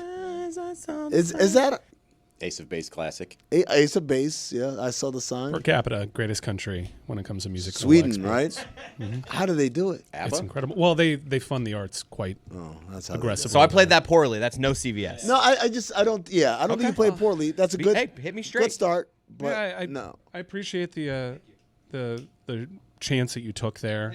I'm the authority on this. I don't appreciate it. I have a very popular wild playlist right now that's sweeping the nation. You on my made a Apple playlist? Music. Yeah, CVS Jams. Yes. Oh, okay. Wait, Yeah. you made a playlist? I made a playlist. We started talking about this 3 minutes ago. You already have a playlist? The inspiration came to me yesterday, and I What are the odds? spent 3 hours. Spent 3 hours just putting together a playlist. I know what number one's could be. I'll tell you that. Well, we'll see. This list is so spoilers. important that we just couldn't do a top 5. Oh, yeah, top 10. We had to do a top 10. Whoa! Ooh, top 5. Can I make a suggestion? You know the song? I don't know what it's called or who's singing it. I'm just a little bit caught in the middle. Na, na, na, na, na, Nah, I don't see that at CVS. Nah, see, Really? the CBS songs, I feel like it's Sarah Bareilles songs or CVS songs. Sarah That's a Bareilles, good one. she That's a is good one. Isn't that the absolutely a song fixture. that Billy Bean's girl daughter but Moneyball. was in Moneyball was playing on the The guitar? songs are just catchy enough where you remember them, you find yourself singing it in the aisle maybe a little bit, but the real catch is hours later, you're still singing that it. tune I in your think- head. I That's think where the CVS if it's a good song fits CVS in. song, you don't even realize you heard it at CVS. Exactly. That's right. Like 3 Precisely. hours later, you're just like, Where did I hear this? I want Like, how do I- something else Right. to get me through this. Third Eye Blind, absolutely on there. You ever wonder, like, how do I know this Andy Grammer song? I don't listen to Andy Grammer. I've never sought him out on my streamer, and yet I'm singing along at the CVS. Baby, it's fine by me. I'm not gonna write you a love song. Yes, right? yes. Like, that's Sarah, a yes, yes. Is So, that like, her? These are songs that you yourself won't. You very rarely go to Spotify or Apple Music and just search out, yet you somehow know all the words. Adult contemporary music from the 80s, 90s, and today. And that's what this list is. I like this, it. This dates back to the Eckerd's days, too. It's almost never Eckerd today, though. Drugs, great That's store. well, Eckerd was merged with Walgreens, though, right? No. Eckerd's became CVS. CVS. Oh, God. I had one closed by my house that now they turned into. It was a Spirit Halloween, obviously, for like 2 months. always. But now it's just like it's called like RV World or no, like RC World or something like that. It's like a remote control car track that you go to and drive remote control. Wow. No chance it lasts long. That Sounds can't be fun. a successful business model. I'm looking at, and it like has like weird hours. Like sometimes you go by and it's like this should probably be open, and it's just like the shutters are down. And then other times you go by and there's like 80 people in there racing remote control cars, Drugs. and I'm kind of like, I don't know how this is gonna. Sounds- Drugs in the Ronald McDonald. something going on there. There's also an Eckerd College in Florida, completely unaffiliated. Yeah. You're everyone to me. When I close my eyes, it's you I see. Michelle Branch is on the playlist, no doubt. So, like, you ever wonder how down here in South Florida, a CVS is always next to a Publix? Because CVS used to be Eckerd's, and there was like a co-location strategy driven by real estate partnerships between Eckerd's and Publix back in the day. So that's why you're seeing a little bit more standalone CVS's, but down here the CVS's that were once Eckerd's, they're usually right next to a Publix grocery store. And now I think but- that model is out the window because they have Publix pharmacies. Yeah, like that's not. You're talking about there's a wall, right? It's not like you wander in. Right, but they're down here in a lot of mini malls. A CVS is usually Got it. right next to a Publix. Okay. Now they're inside of Targets. Yeah, that's a good co-branding. Do you ever forget which one you're in? Which Target I'm in? No, which CVS? Oh, whether all the you're in time. CVS or Walgreens? Like I don't remember. No, I know. where I am. I I can think tell. CVS has carpet, right? I can tell by the soundtrack. the playlist? There you Really? go. Yeah. We should do a bit where one of us goes around here, take like an indescript picture from one, and you have CVS to or guess Walgreens? whether it's a CVS or a Walgreens. It's great for I think you social. can tell. I think that CVS also has shorter I could trick you. shelves. I don't think so. Here's a good example. This is an OLI. It's a top 10 with 2 OLIs too. Okay. But here's a great example of a song that you know almost exclusively from being at a CVS because you yourself never bought this album. You never sought this song out on a streamer. Eric Clapton's Changed the World. Phenomenon. I'm gonna say no. Yeah, I'm gonna say from Phenomenon. No, Phenomenon or Michael. I thought it was Michael. No, it's phenomenon. Phenomenon. You sound very confident. give me a but little I don't taste? know. Very much phenomenon. Change the world to Which was the one where he was an angel? Michael. Okay, it was in that one. I think so too. What was Phenomenon about? Phenomenon was about like he has superpowers. Like he can heal people or he could read the future, something like that. I don't know. Yeah. I don't know. That's about it. Yeah. Also, All right, that's an OLI. OLI. Okay. It was Also, Phenomenon. OLI. Thank you. Wow. Oh, Roy is correct. I didn't want why to he go was against I'm Roy. always right. He was very confident. Roy's always first round pick in trivia night. Wow. A lot of people think Amy Grant was a one-hit wonder. She wasn't. She's a Was it gospel multiple? music institution, but she did have a pop hit, Baby was Baby. Baby, baby. Yeah, that is a CVS ass song for sure. Now we Is that get into the OLI good still? stuff. Top 10. Yeah, all Here we right. go. Number 10. 2 top 5s. Train drops to Jupiter. Oh, yeah. Oh, yeah. How's that go? That's just number 10. Yeah, sing it, Mike. Tell me. That's See, absolutely. you know, I just had to never tell heard- you 2 words. She's back in the atmosphere. I've Heaven never is heard, overrated. Tell me. never heard that song anywhere other than a CVS. Never heard that song. No, you heard it. Tell me. So far, I've had these Roy songs doesn't on go a to DVD pharmacies now, somewhere. is No, I go to Right. pharmacies. Yeah, I don't pay Roy doesn't attention go to to music, drugstores but either. I never heard that song. That song I never heard. Okay. Number 9. Number 9. Now, this was really tough because she might be the quintessential CBS artist, but she had so many songs to choose from. Nailing just one from her catalog as a CBS song proved to be Oh, pretty who's the artist? difficult. Give me the artist first. Celine Dion. Oh, you're right. Too big of a catalog. Going with That's- Because You Love Me as her CBS There song. you go. I didn't want you to go. I thought you might fly too close to the sun, Icarus. Some of her songs are too big for CVS. They're just big songs. But it's got to be a song that's big in CVS. Because You Love Me, definitely. And then Chris Cody just said off the mic, I don't think I know that one. And then Yes, you once I just sang 2 words. Sing the 2 words. And you were my... I'm back. 3 words. Number 8. Uh-huh. The Fray, You Found Me. Again, I'm going to need... You found me. Lost and insecure. You found me. You found me crying Oh, yeah. on the floor. Yeah. That's I didn't the know we were part. allowed to do this. Where were you? Just a little late. It's Think funny. Grey's Anatomy. You know what's funny? That's how to say. But Why like, would it was I? tough to nail like just one of the Fray's song. Did you know the Fray is still touring and they're just like fooling people? Like the bald-headed singer guy is not in the band anymore. The funny thing is, I didn't know what song it was when you started singing, but then you got to the part that I knew. You found me. That part, I was like, oh. Surrounded. Number 7. Edwin McCain, I'll Be.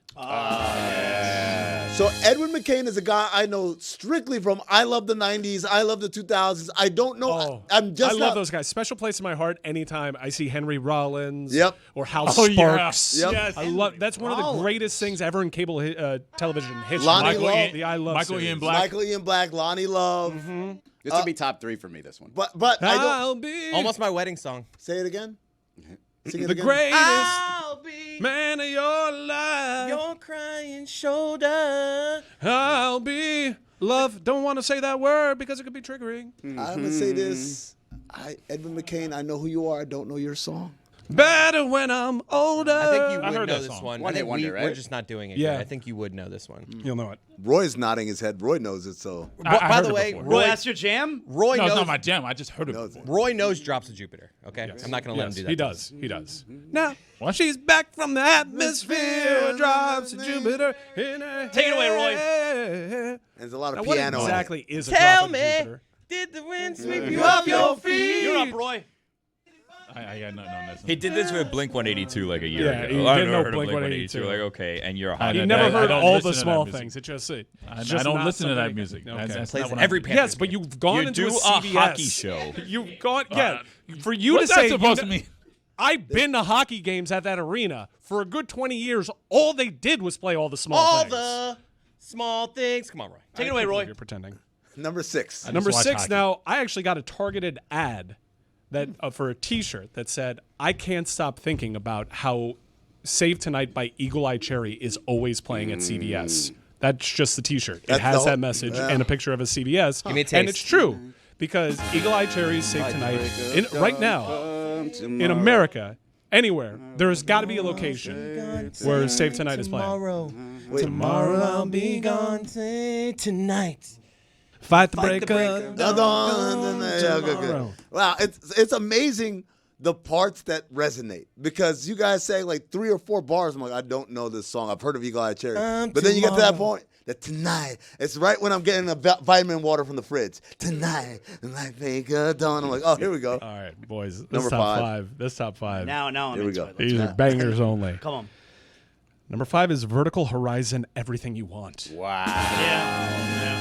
The only don't know place that in the world where I hear that song is in a CVS. Need. He's everything inside of you. Take it away, Roy. You wish you should Ayo. be. I heard he that one. says all the right things at exactly the right time, but he means nothing to you, and you don't know why. It sounds like a Christian rock song. It does kind of. Vertical Sounds Horizon, like- and also they had a bald singer with a soul patch, so that usually means Double Christian down, rock. yeah. Now, That could this be is anybody. actually a great example of songwriting because the entire song he's singing about someone else, like he's Jesus. player hating from the sideline, and then by the end of the song, he's like, I am everything you want. I am everything you need. Goosebumps. Look, He's legit making like a goosebumps song. on my arm. He's I Jesus. am Blasphemy. everything inside of you. And he's like, Singing about Jesus. but now I instead of mean singing- nothing to you, and I don't know why. I'm the man of your dreams. Why do I mean nothing to you? I mean, that is songwriting. That's incel That is songwriting. Makes me want to go to a That is great CVS right songwriting. now. Yes. Let's all go there. Let's just order a bunch of beers and sing out loud. crack You don't have them to open order. right there. They have beers at Yes. CVS. Yeah, we'll order the beers. We'll go to checkout, and we'll also get some lawn chairs. No, and but we'll they sing have Vertical beers Horizon. at CVS. Yes, Yeah, perfect. no, we Just get it. picture us in like the cooler aisle, just like. Zaz is really, really I upset don't know how cool that, it would be. that you were gonna order the drinks from I'm somewhere not- else. I'm not gonna Like, be no, like- the beers are there. I'm gonna Why be would like you Garcon. order beers when they have beers? We'll go to there? checkout. Let's not seize on this like one word. We'll just go pick up some beautiful white cans of Miller Lite.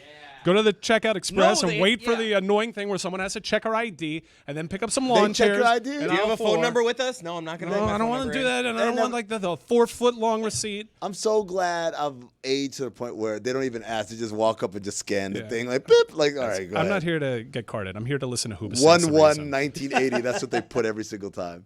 Number 4. Number 4. Vanessa Williams saved the best for last.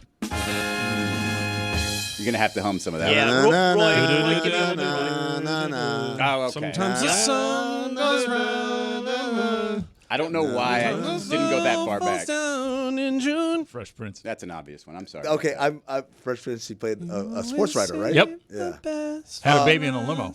I'm not going to lie. That's more supermarket song for me than CVS. song. Yes. Very supermarket vibes. Also, I'm ashamed to admit this. In college, we had to do a group presentation, and we were the last group to present. And while we were setting up, we played this song over the thing. And I'm like, now they go, like, so corny. Number 3. Fastball, The Way. Wait, Would have been my number 1. how's it go? They made up their mind and then got to talking. They left before the sun came up that day. An exit to eternal summer slacking. Where were they going without ever knowing the way? Never Let heard me it. see. Anyone can see the road that they walk on. I know this They'll song. never get hungry. They'll never go old and gray. Take it away, Roy. I heard it before. You got, You can see their shadows wandering off somewhere. you guys buried the lead. That's the part you're supposed We to got to sing. get there. Slow burn. It's a slow burn. I didn't know what the hell you were talking about the first 20 seconds. Number there. 2, this was really difficult. This honestly should be. This has got a great argument for number 1, as most number 2s do. Yeah. Uncle Cracker, Drift Away. Now this is also dentist's office. Hold on. Give me Uncle Cracker Drift Give Away. me the beat, boys. To beat my soul. Oh, yeah. Get What lost a in song. my rock and roll and drift. But the Uncle Cracker one. Hold on. Like, isn't that a yeah, cover? but no, this is an important detail. It has to be the Uncle Okay. Cracker version. Wait, That there- makes me want to leave the there's CVS. someone else who Why? sings that song? Yeah, like Who? it's a cover song. Wait, Sure, Uncle covered. Cracker covered that song? Yeah, but it's No Uncle Cracker's way. song. You know what? Who originally sang it? Not Who? a cracker. Really? It was appropriated. Can I tell you, I was, I host college football tailgate for ESPN Radio, where starting next month, we're on the road each week at the big games. Drift Away by Dobie Gray. And one of our stops last year was in Nashville for Texas at Vanderbilt. I had never been to Nashville before, and I'd heard it's amazing. Go to Broadway, they got all the bars. And, I mean, I'll skip ahead real quick. I loved Nashville. I had such a good time. And the bar that I went to, I was recommended, like, hey, this is the bar that you'll like, is the Kid Rock bar. Okay, yeah. It's all the kind of music that I like, you know. And they got cover band there, you know, playing all the 90s and 2000 rock jams. And then all of a sudden, Uncle Kracker jumped on stage. Uncle Kracker jumped on stage. Shocked. It's not a band. He used to be Kid Rock's DJ. Oh, is that right? That's how he got his start. He jumped on stage and he played that song. He played a bunch like Uncle Kracker. He didn't play a bunch. One of the songs, best days of Zaz's life. So I've referenced this show that I went to with Chris Whittingham one time, where I went to a Smash Mouth concert, original lineup, and a riot started, and people were getting arrested and thrown into cop cars. That was actually a part of a Pop 2K bill that had many of the bands featured on this list. Uncle Kracker was on it, Fastball was on it, Spin Doctors were on it, and Smash Mouth. Spin Doctors, is that Two Princes? Yeah, of course. Dun, dun, dun, dun, dun, dun, dun, that's what I say now. Surprised I didn't make the OL. People don't scat anymore. No. All right, number one. Number one is so obvious. Scat back. Number one. Everyone has to know number one. Now, before common he even misconception. People So call this easy. band by the wrong name all the time. Their name is the Goo Goo Dolls. It's not Goo Goo Dolls? It's not Goo Goo Dolls. The Goo Goo Dolls. The Goo Goo Dolls. But And the you song should we're lose going a the. with It's cleaner. is Iris. And I don't want the world to see me, because I don't think that they understand. Roy, what was the soundtrack? City of Angels. That's City of right. Angels. First round draft pick. Nicolas Cage, Andre Brower, and who? Meg Ryan. Yeah. Oh, I like man, the that's my guy. acoustic version of the song. Yeah, a lot of first off, a lot of people think that they can sing this song, and then they realize, man, Johnny Resnick had some pipes on him. Also, you would think that this would be a bigger song on the karaoke circuit, but there's basically a 2-minute instrumental that really takes the crowd kills out of it. Against the karaoke rules. By the way, another alternate Goo Goo Dolls or the Goo Goo Dolls song, Slide. Yeah, Why Slide. don't you slide? That's a CBS No, but song. Iris Broadway is is definitely dark number tonight. one. Iris easily number Yeah. one. CBS Easily. song. But Mike, their website is googledolls.com. Lose the it's cleaner. Now let I don't me know see what what to tell happens you. with the Goo Goo Dolls. Let's see where it takes me. Takes you to the Facebook. Instagram is just Goo Goo Dolls Oh. official. Yeah. Safari can't open page, server can't be found. Oh, no. If you Gotta go, pay the bills. I'm with you. Their name is Goo Goo Dolls, not the Goo Goo Dolls. I think it's Goo Goo Dolls. But if you look them up on streamers, it's the Goo Goo Look, Dolls. I'm telling- And I think they've talked about this, like, no, we're the Goo Goo Dolls. And I'm like, no, the hell Then you they are. should make their Mike, website, I'm telling- thegoogledolls.com. Their telling website you. says, look at me. Goo Goo Yeah, Dolls. and even the banner says Goo Goo Dolls. Mike, I'm gonna tell you exactly what happened. Justin Timberlake showed up and said, "Lose the. It's cleaner." Did you see the videos from a Justin Timberlake performance where he looks like really, really bored and hungover? Concerning, Oh, I yes. would say. Not concerning. He's No, just it was letting the concerning. crowd like. There's a time where he like just like It's in Mike. more than one stop. He's done He's this. earned it, guys. Yeah. He's earned that right to do I- this, and you sing the song. I saw that performance. I'm like, I can't fight the feeling. Not the in troll this song. No, I mean, that yeah. Do it with a bigger hit.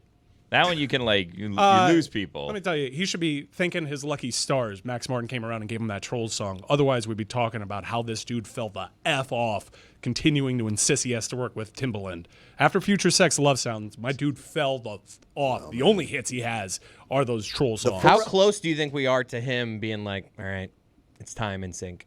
On Apple I Music. think I feel like we're less than like 3 or 4 Yeah. years away from him being like, all right, it's back to NSYNC. My man's gonna oh need no, it soon. they're already doing rumblings. No, but if you see any of those guys interviewed, they're always just like, we're waiting on one guy. Mm-hmm. Like Well, Lance Bass is just like, the we've been rumble- trying to yeah. do this for 10 years. The rumblings are happening. It's gonna happen. It's like it's in. Look, But he's never needed the PR. Now he kind of like, it's getting to a point where he needs NSYNC. Yeah, I'm it's been a telling you, rough year. I don't want to be the newsbreaker 2 times on the same day, but I'm telling you, it's gonna happen. On Apple Music, they go by the Goo Goo Dolls. If you wrong. look at a couple of their albums, one of them says the Goo Goo Dolls, Dizzy Up the Girl. One of them just says That's a Goo Goo classic. Dolls, a boy named Goo. Boy, figure out who you are. Seriously, A boy named are you a the or are you not? a boy named.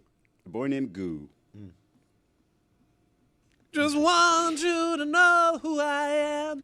Slide is a great CVS Slide song. is great.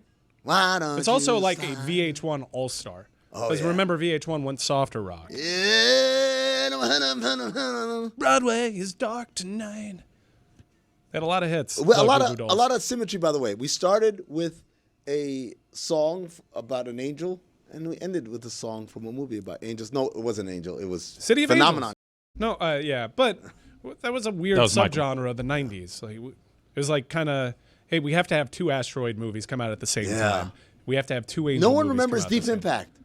I prefer Deep Impact. I do too. It's a good movie. Do you know how many times in my life I said which one was Armageddon and which one was Deep Impact? Like those are the. A lot of people don't. Armageddon has a lot better memory for whatever reason. Terrible movie, by the way. Oh, but, no. We have to talk about. We talked about Armageddon because another CBS jam, Don't Want to Miss a Thing, from the Armageddon soundtrack was playing before this show. And you and I got to talking about the famous Ben Affleck DVD commentary. Yeah. And you said something that I hadn't really considered, which is a lost art form, the DVD commentary. I asked Michael why it was easier to train oil drillers to become astronauts than it was to train astronauts to become oil drillers, and he told me to shut the up. So that was the end of that talk. He was like, Ben, just shut up, okay? This is a real plan, all right? I was like, you mean it's a real plan at NASA to train oil drillers? He was like, just shut your mouth.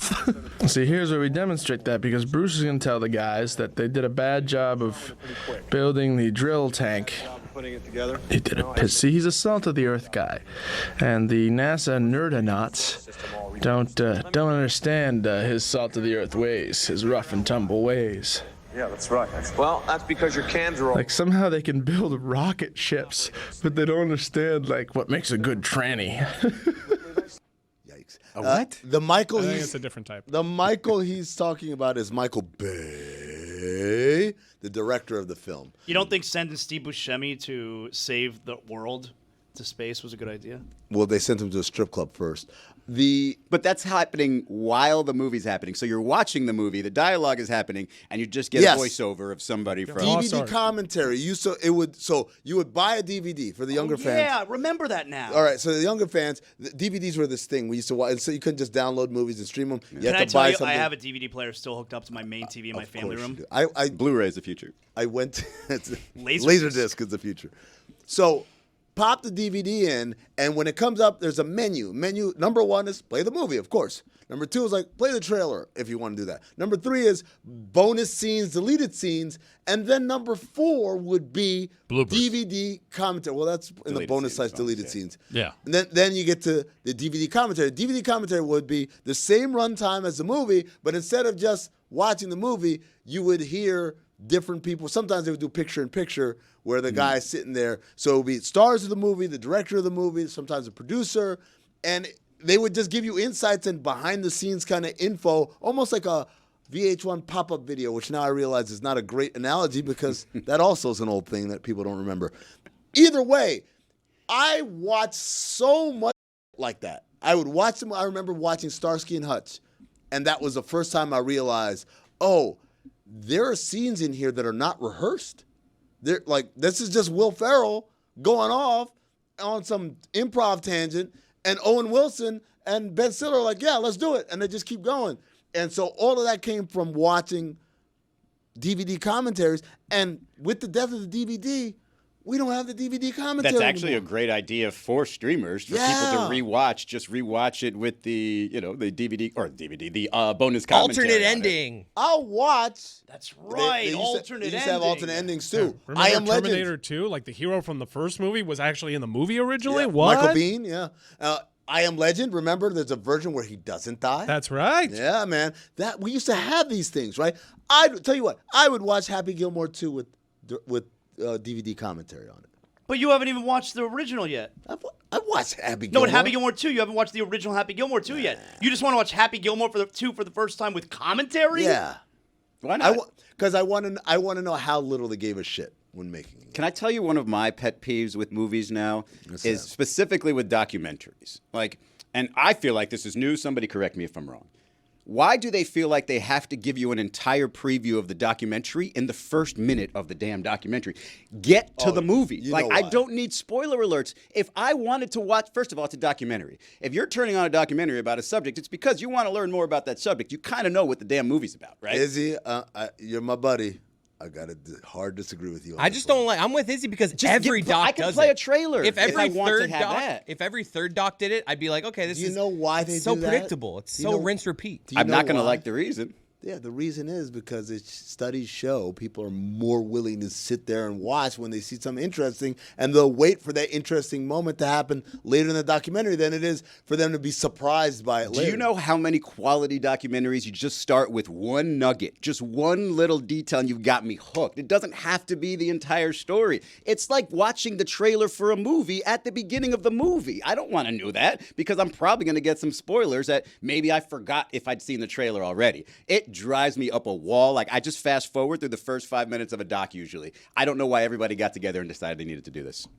I'm telling them that what they're thinking, this whole, it's stupid. I'm telling Nobody's you- floating through documentaries saying, let me watch the first 5 minutes and see if I like this subject. You're either going to turn in for the subject or you're not. I'm telling you that you are a minority in this, in every sense of the word, right?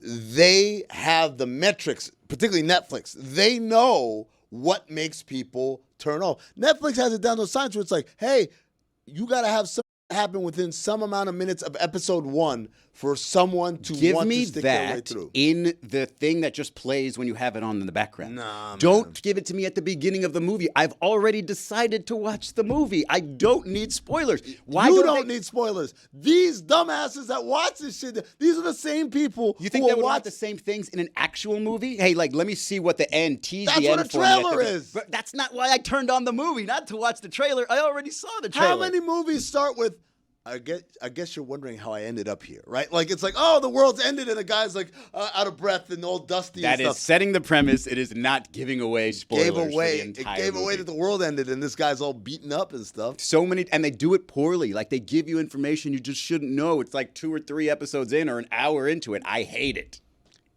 Does Nikola Jokic care more about horses than basketball? Clearly. Yes. Did you guys see this video? We finally have that answer. He clearly does. Dog, this whole time. Not even joking. This whole time I've been like, guys, he has like a hobby. He likes the horses. That's everyone's passionate about something that's not their main job. That's not a big deal. Of course he cares about the NBA. Of course he cares about winning Not championships. as much as horses. Dog, I saw this video. I'm like, man, this man may actually retire due to horses. This is him. His horse won a race. Wait, Yes. he was happy there? Happy. Yeah, he's hysterically He's crying. He's crying. He's weeping. It's the greatest moment of his life. This is the greatest moment of his life. He's weeping. Look at him. He's hysterical crying. His horse won. And look how emotional he is. I watched this without context initially, and I thought he was crazy disappointed. Like, I thought it was like, oh my gosh, MPJ, why you can't take that even shot again? That's what I control felt how like. happy he But he is. was crying happy tears. Happy tears. Look at this embrace. He didn't hug a single nugget like that Jamal after they won Murray. the title. Jamal Murray wishes he knew what this That's felt a like. tall jockey. It is. Well, That is a tall they're jockey. harness racing, so you don't have to be that short. great? Look at him. Cody? He's thanking God. Ed Garland too. It's amazing. Like, I spent 3 years defending this guy. Look at this. Did you remember him with the champagne? Nope. He wasn't can- even close to this, just this vibrant when he won a championship. I can relate to this though. Like the other day, if you would have saw me beat my daughter in Yahtzee, Wow. Phrasing. you would have thought that I was. Took a minute to get there. Yeah, Or- Yahtzee- initially the Yahtzee called. was on a Or was delayed it flight. a sentence that I said Defeated. pretty quickly? Defeated. Go with defeat. I was next time. victorious over my daughter When I in Yahtzee. defeated my daughter in Yahtzee, That's better. Yeah. I acted like that. Did Work's you? more important to me than that Yahtzee game, but there's just some things that just get you. This is one of his things. I Isn't totally see Yahtzee this. just a game of luck? You're just rolling dice and hoping. But when that you it's get a- the Yahtzee, oh my god! You guys haven't played Yahtzee? I played Yahtzee. I find Yahtzee to be a very dull game. You know what I like? disagree. family game. You know what I like? Categories. Categories. There you go. Categories. I like Taboo. I love Taboo. Remember when we played Taboo? I like on Trouble. there? Trouble is the one A where little like pop the thing Yeah, for like yeah, the yeah. dice, and then you move around. Catchphrase is the best because it's got a physical thing, right? It's got like a timer on it, and you're supposed to have the person on your people on your team guess it, and then you pass the thing before it blows up. And you know people's tendencies is to just want to throw that thing. Just get out of my hand. Do we have catchphrase? It's very dangerous. Do we have catchphrase here? I would I can love bring it. it in. I would can love bring to it in play. on Wednesday. Yeah, let's play catchphrase on Wednesday. Catchphrase Wednesdays. Let's make it a thing. Ooh. Every Wednesday We we'll already play got a thing on catchphrase. Wednesday. Game I day? don't know if you knew. Instead of game night? Game Wanna have game day? Game day. Yeah, there you go. Brought to you by Home Depot. Friday game day. Oh wait, hold on. That's someone else. It's a different game day. It's Sorry. built by Home Depot. It's built, yeah. Do you guys have a problem with Jokic like crying like that?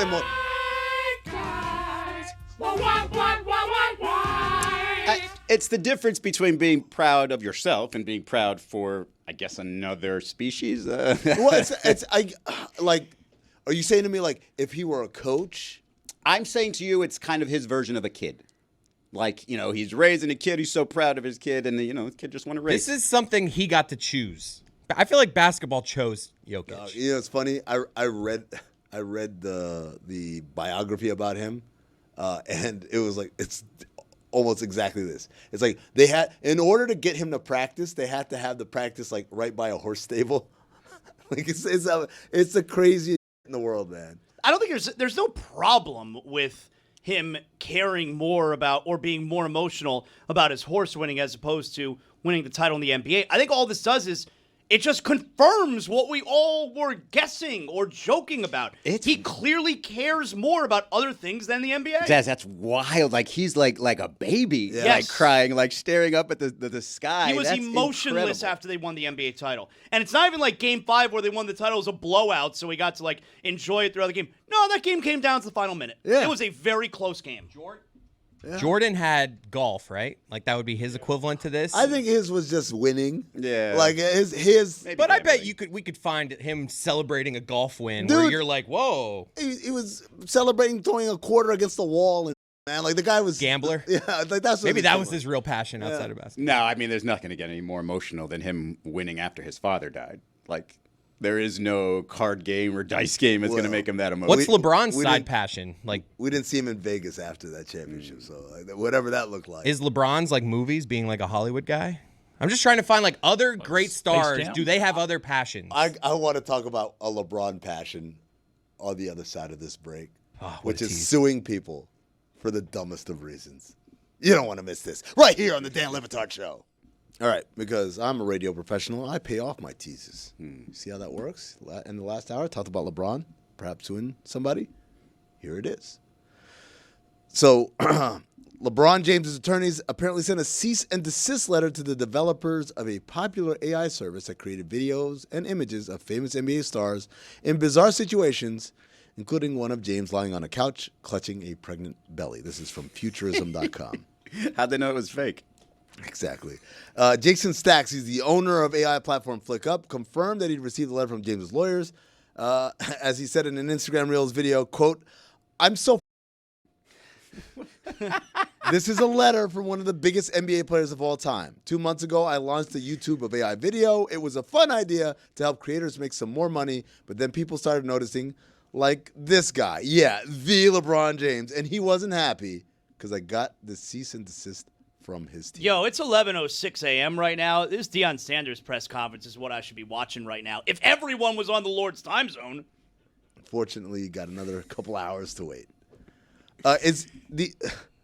So the pregnant thing is what took it over the edge? Like, do you think if he doesn't get do AI pregnant LeBron, that LeBron's like, let's see where this is going to go? Well, I guess the overall theme is that a deep fake can be made of other more compromising, more realistic situations. LeBron committing a crime, LeBron committing adultery, LeBron using PEDs, like all the kind of the really awful things. And so if we don't draw the line at him being pregnant, how do we draw the line? How do we get the horse back in the stable later? Shout out to Jokic.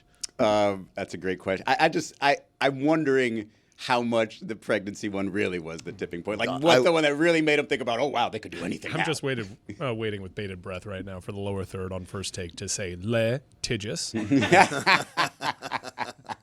They're so good, man. How do they constantly hit out the park? How have they done Micah Parsons and Dak again? I mean, Jerry called him Michael Parsons. Well, some people I call think we Michael. have that audio. Some people call him Michael. I have a question, Billy. I saw a post, and speaking of AI, I didn't know if it was real or fake, but it was Messi and his wife, but it was real. They were at the Coldplay concert. And Yes. I'm just trying to figure out like how many people did the fake oh no, I'm with my mistress thing when they got on camera. And also, did you see any of these people? Like if you were anywhere near Lionel Messi, would you try to say hello to him, or were you like way too far away? No. Me and Messi were not in the same area. No? At all. No, we weren't. But I probably wouldn't have said hello to him anyways. And I also assume he'd have like a whole team of people around him just kind of swooping him in and out. Also, no one did the fake like affair thing. Yeah, That's I went what to I the was wondering. Coldplay concert yesterday. Yeah. That's why. Oh. he Yesterday, asked what time me. did the show start? So late. Like 10 late. o'clock? They didn't start until almost 10. What time This- did the ticket say? It there- said show starts at 6:45. Oh This my is- god! So Were there opening Wait, acts? who were the opening acts? They better have been fantastic. There were 3 opening acts. Oh my god! Yes, so Three rude. opening acts. 3 opening and like gates, or I think parking had opened at like 4 and gates opened at 5. So I was telling my wife like this will probably be a zoo. We should probably try to get there a little bit early because it'll be a mess. And like nothing. Like we left later than I wanted to, which now I'm glad that we did because we bought prepaid parking. We just pulled right into the parking lot. When we left, we pulled right out. We were home in like 25 minutes. Like parking, I don't know how they figured it out, but like yesterday at least for me personally, parking was great. It's a bit of a yesterday. crapshoot where you end up. Like there are some ways to get out of that stadium quick, and sometimes you're there for an hour. Yeah, the parking's improved in terms of how quick it is to get in and out of there. But Three? that's just so rude. In a Concert ending stadium. at midnight on a Sunday is gone. It was hot. Yeah, that's the thing is that they went on for like 2 hours. Once they started, it was great. It ended either right before or right after midnight. It was right around 12, and it was hot. Like it was a hot day. And don't you have to, like, I know you're just an opening act, so obviously you're not supposed to be as big as the main act, but you're still in a stadium. Like, don't you have to carry a stadium? And for 3 opening acts, I can't imagine they are. Nah. I'll bet there are acts that you've never even heard of that were doing it. That is the case. That was the case for me. I looked them up. They have like millions of followers. Just I don't know who they are. Are They weren't Latin bad. acts? Latin acts? No, they were like international acts. Oh, 3 wow. opening acts sucks. That's Hold terrible. It on. should be 1. Now get the main Well, event when the on last one came out, so I'm assuming that they did it like in ascending order from like, least to most popular. Sure. So like once we get to like the main opening act, at that point is when I'm most irritated and most like, let's get this Yeah. concert started already. Like, I'm glad that you're here. I'm glad that Coldplay says you're going to be the biggest pop star in the world one day. Not today, though. Dude, let's get this started I already. went to Dare. It's like a day club or beach club at the Hard Rock. to keep kids off drugs. I thought it was a drugs program. Yeah. It's spelled different. For like legacy D-A-E-R. listeners of the show, I had a mixologist at a restaurant that I was at, and it was the Dare T-shirt guy. What does that mean? The Dare T-shirt guy, Roy, you know him. He broke the Shaq trade on our show live. It was a And guy. now he's And a we laughed at him. mixologist? We laughed at him. He was on the air. He called us. He's like, hey. He sent an email. It's like, I'm the guy that went to your event in a Dare T-shirt, and he called us. He's like, hey, I know that Shaq is being traded to the Phoenix Suns, and he broke the news on our show. I remember that. Met with skepticism. Yep. I was at a dinner last week, and he came up to me. He's like, I'm the Dare T-shirt guy. I'm like, no. And he was a mixologist now? Now he's a mixologist. Wow, does Taffer use him as like an expert? Does he have a great cocktail program? He does have a great cocktail. That place does have one of the better espresso. What? machines. Taffer invented Sunday Ticket. He did. And some other thing where you rub butts with The each butt other. funnel. He The tells butt about funnel, it every time. come on, Butt man. funnel. Every 10, time. 10 o'clock is so rude to do that to your crowd. I remember when I went to see the Satanists over here, no opening act. Show started at 8 o'clock. I was out of there by 9:40. Beautiful. Beautiful. Trying to see how far we can get away from Dare before I go back to my story. You see Pauly D? I did see Pauly D, which was why I was laughing about your story about opening acts, because with DJs, it's weird because you kind of don't really know when the hell they're coming out. It's like the lead up DJ is just playing, and whatever's on the screen, unless you're looking directly at them close, like on the screen they're playing some stuff, and you're just like Images, There was right? a good half an hour. I was like, is Pauly D on? No, not him yet. Is Pauly D on? Nope, not him yet. And the crazy part about this was in the daytime. It was hot. This opening act was going on for so long. By the time Pauly D was at the heart of his act, place was half empty. Wow. People were leaving. There was a party that got thrown out because a couple of the girls had thrown up. This was all right in the heart of his act. It was very sad. Started earlier. How does that place work? So like you went to that and there's like a pool there. Can you just go in the pool if you want to? Yeah, So there's a anybody can solution just to go the in the pool. heat. Well, there is. Although if somebody vomits in the pool, then I think it's ruined forever. Oh, Did they vomit in the pool? Nope, it was by their cabana, fortunately. Good thing you mentioned vomiting in the pool. What happened to them? Was it like food poisoning? No, just too much drinking. She looked pretty young, so it's probably maybe her Who's first Pauly or second D? experience Didn't wanna drinking ever. assume. Who is Pauly D? Come on. Yeah. That's a great question. I had to ask that before. Come The on. guy that was in that show with the Jim The Jersey Tan laundry. Shore. Pauly D from the Jersey Shore with the hair. Come on. I don't know man. that fool. Nah, man, you being disrespectful now. Major Roy move by you right now. No, I actually know who the guy is. GTL, Jim Tan Laundry, man. Come on. I don't know that fool. You don't know who that is? The Cats situation. are here. The cats are here. T-shirt time. It's T-shirt time. Is this really like a... No, this can't be. I've never seen You're the the Jersey right. Shore. You're the right age. I've never seen Jersey You've Shore. never seen the Jersey Shore? No. But like you actively just like blocked out like society during that time because like they were were like, everywhere. pop No, you're culture. They were asking. Do everywhere. I know that there's Snoogie. I There don't you know. go. anyone Yeah, else. there you go. It's with a Snooki K. and JWoww. Snook. Snooky. Snook. It's not with a G. No, with an I then. Snooky. I've heard of Snook. I don't know the other people's names. Oh.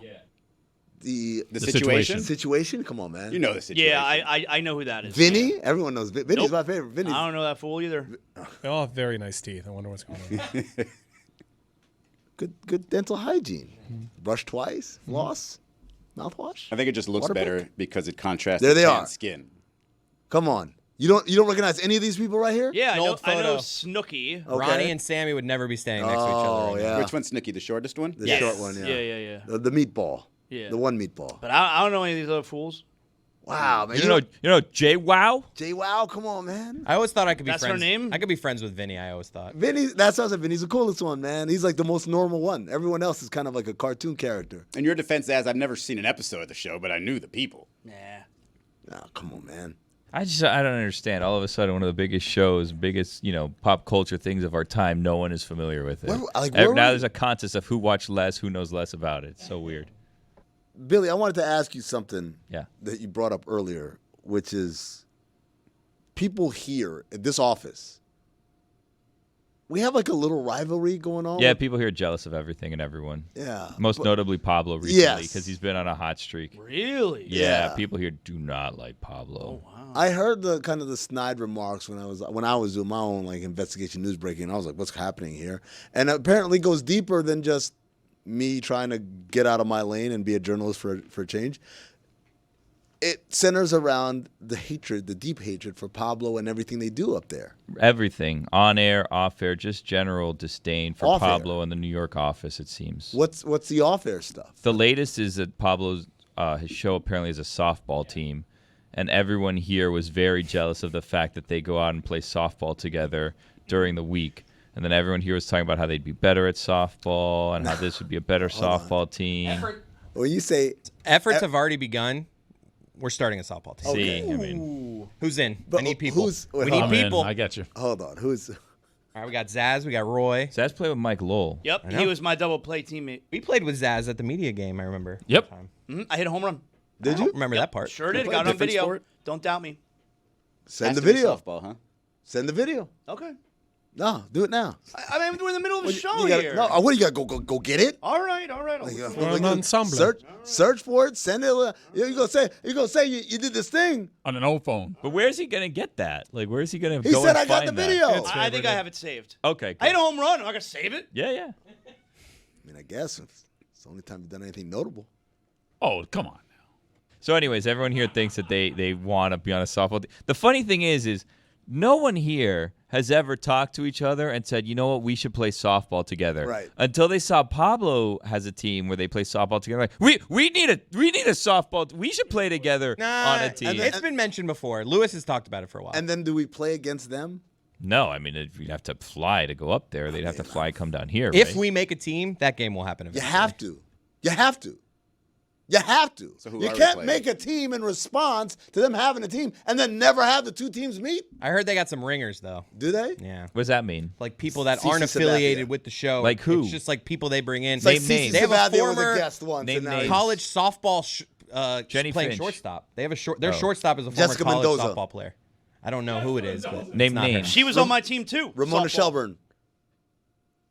I don't think it's Ramona. Ramona played college softball. No, I'm just saying I don't think this one specifically is Ramona. I mean, I would say this. Like, if we're a show, and by we I mean them, if they're a show about integrity and journalism, you can't have ringers on your team. Like where? Well, unless all you're of the a ringer. sudden. If you're called the Pablo Torre finds out softball team, Tell the truth. I mean, they have Taylor and Mally who work in New York, but not for that show. Wait, Taylor is on their team? Taylor and Mally Can't are be on that team. That's on what, Just got there. they're ours. well, they're there. ours. Well, they're there. So. By the way, Andrew Hawkins is ours. There you go. We got ringers too. Okay, I haven't found the video yet, but here on the big Jumbotron, I'm in my home run trot. No, that's just you running. Oh, I understand that's what it looks like, but this Is he is my rounding home, the bases? Yeah, this is my home run trot. It's just him running. Yeah, that's true. Where are you running to? You might be He's running running home home. That's Yeah. my home run trot. from the dugout. I don't know where you're running from. I understand your skepticism. I'm still looking for the video. We got video here. This is Pablo's softball team right here. Oh, they love. And then we this. have video of them playing. Definitely looks like New York. Yeah. That actually looks nice. Yeah. Who was that at first? Oh man, this is. Oh, somebody's got Who's that rounding?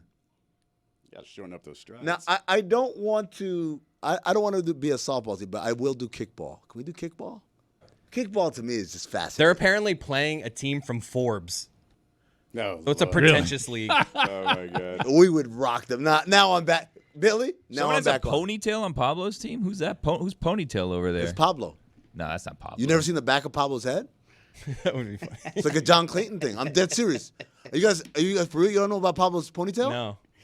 I'm telling you, like I'm aware. he goes to the barber, and like the whole thing is made. There's Taylor. Taylor. Try Oh hard. wow. What a try hard. Oh, I am definitely beating Taylor in a race. I was wondering a few weeks ago if there's anybody in the office that I would lose a race to, and then I looked at Andrew Taylor and I Hawkins. was like, maybe I didn't include Andrew. Taylor Hawkins. looked I kind didn't of quick. include Andrew That was Hawkins. slow to you, he looked? I just didn't like the form. Yeah, I it was didn't like like the form. little steps, little Yeah, chubby steps. I would just beat him based on form the Wow. first 10 yards or so. Now this is Mally hitting, who nobody really knows in the audience, but we're going to... Oh, Took he- a pitch. He took a Good pitch. thing we left that in Good there. job. That must have been a ball. He must know ball. Grounder. He seems like a grounder to short kind of guy. Yep, base hit up the middle. Hey, look, he runs like Zaz. Yeah, we would beat them. But we need a team first. We don't have a team. So Well, right well, now we're not beating anybody. You know what? I want to be the guy. I don't want to. I want to be Mr. Burns, basically. You want And to be so- the manager? Yeah, I want to be Mr. Burns. I mean, that's kind of- And this is what I'm going to do. I'm going to go. The first thing I'm going to do is tell Dan, he's gone. Let me be in control. Number two, we're going to make some new hires around here. We get Fernando Tatis Jr. We get Aaron Judge. They're all working.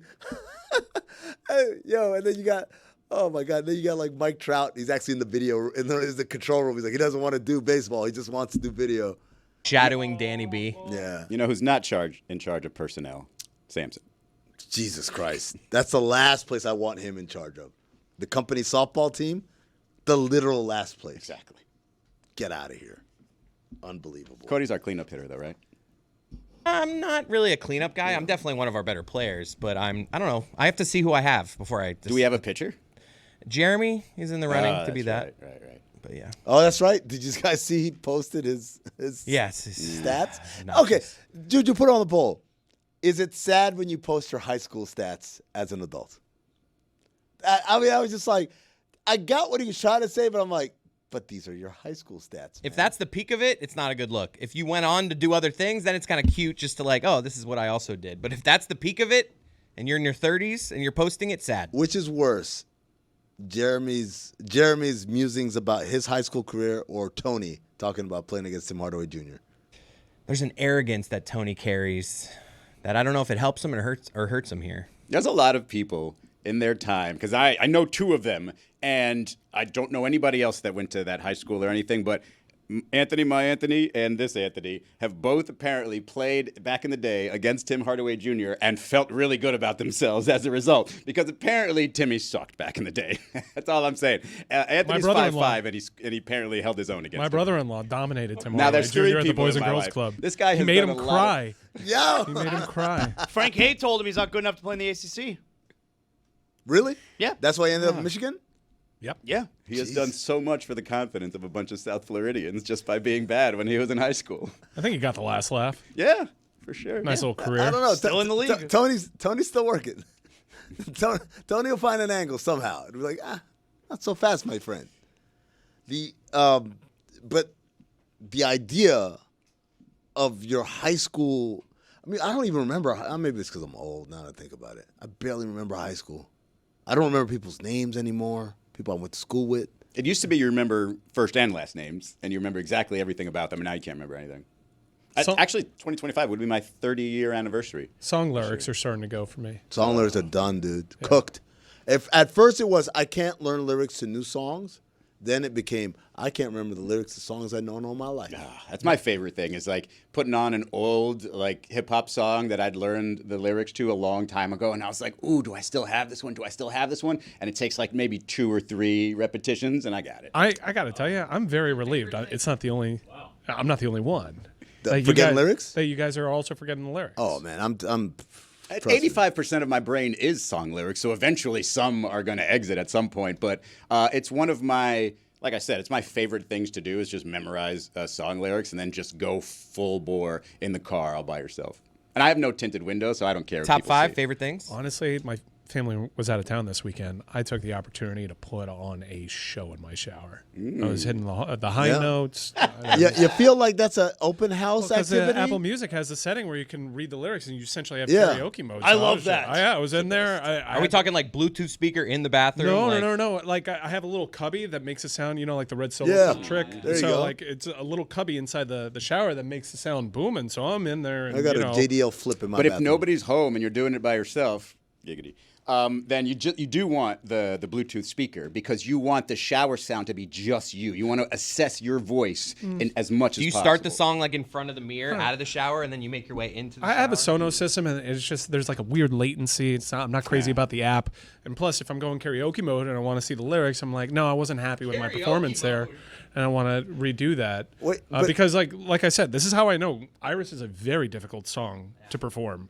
Naked. Why is it a free house activity for you to do this? Because I don't want to be embarrassed if I'm a little pitchy throughout the house. Because why would it? I mean, I go for it. Why would it echo throughout the house during the shower? You and your wife are at dinner, and she's like, "Oh, Mike, I don't know. I heard you in the shower." No, I don't want the shame. I want to be liberated. I want to be liberated when I'm singing Goo Goo Dolls in the shower. And like when the dude from Vertical Horizon changes the lyrics, and then he's the guy. I want the room to feel that. Izzy had it like the Seinfeld scene where your wife breaks up with you. It was like, that all changed yesterday afternoon. What happened yesterday afternoon? I heard you in the shower. Yeah. I can't be with anyone who I don't respect. You're a cashier. You're a cashier. When everything's made to be broken. I can't get it there. Like, I can't. When everything's made to be. But I have to lower it. But it's also gruffer. He's got a voice like he's got a Bryan Adams. But try doing that while going higher. Springsteen.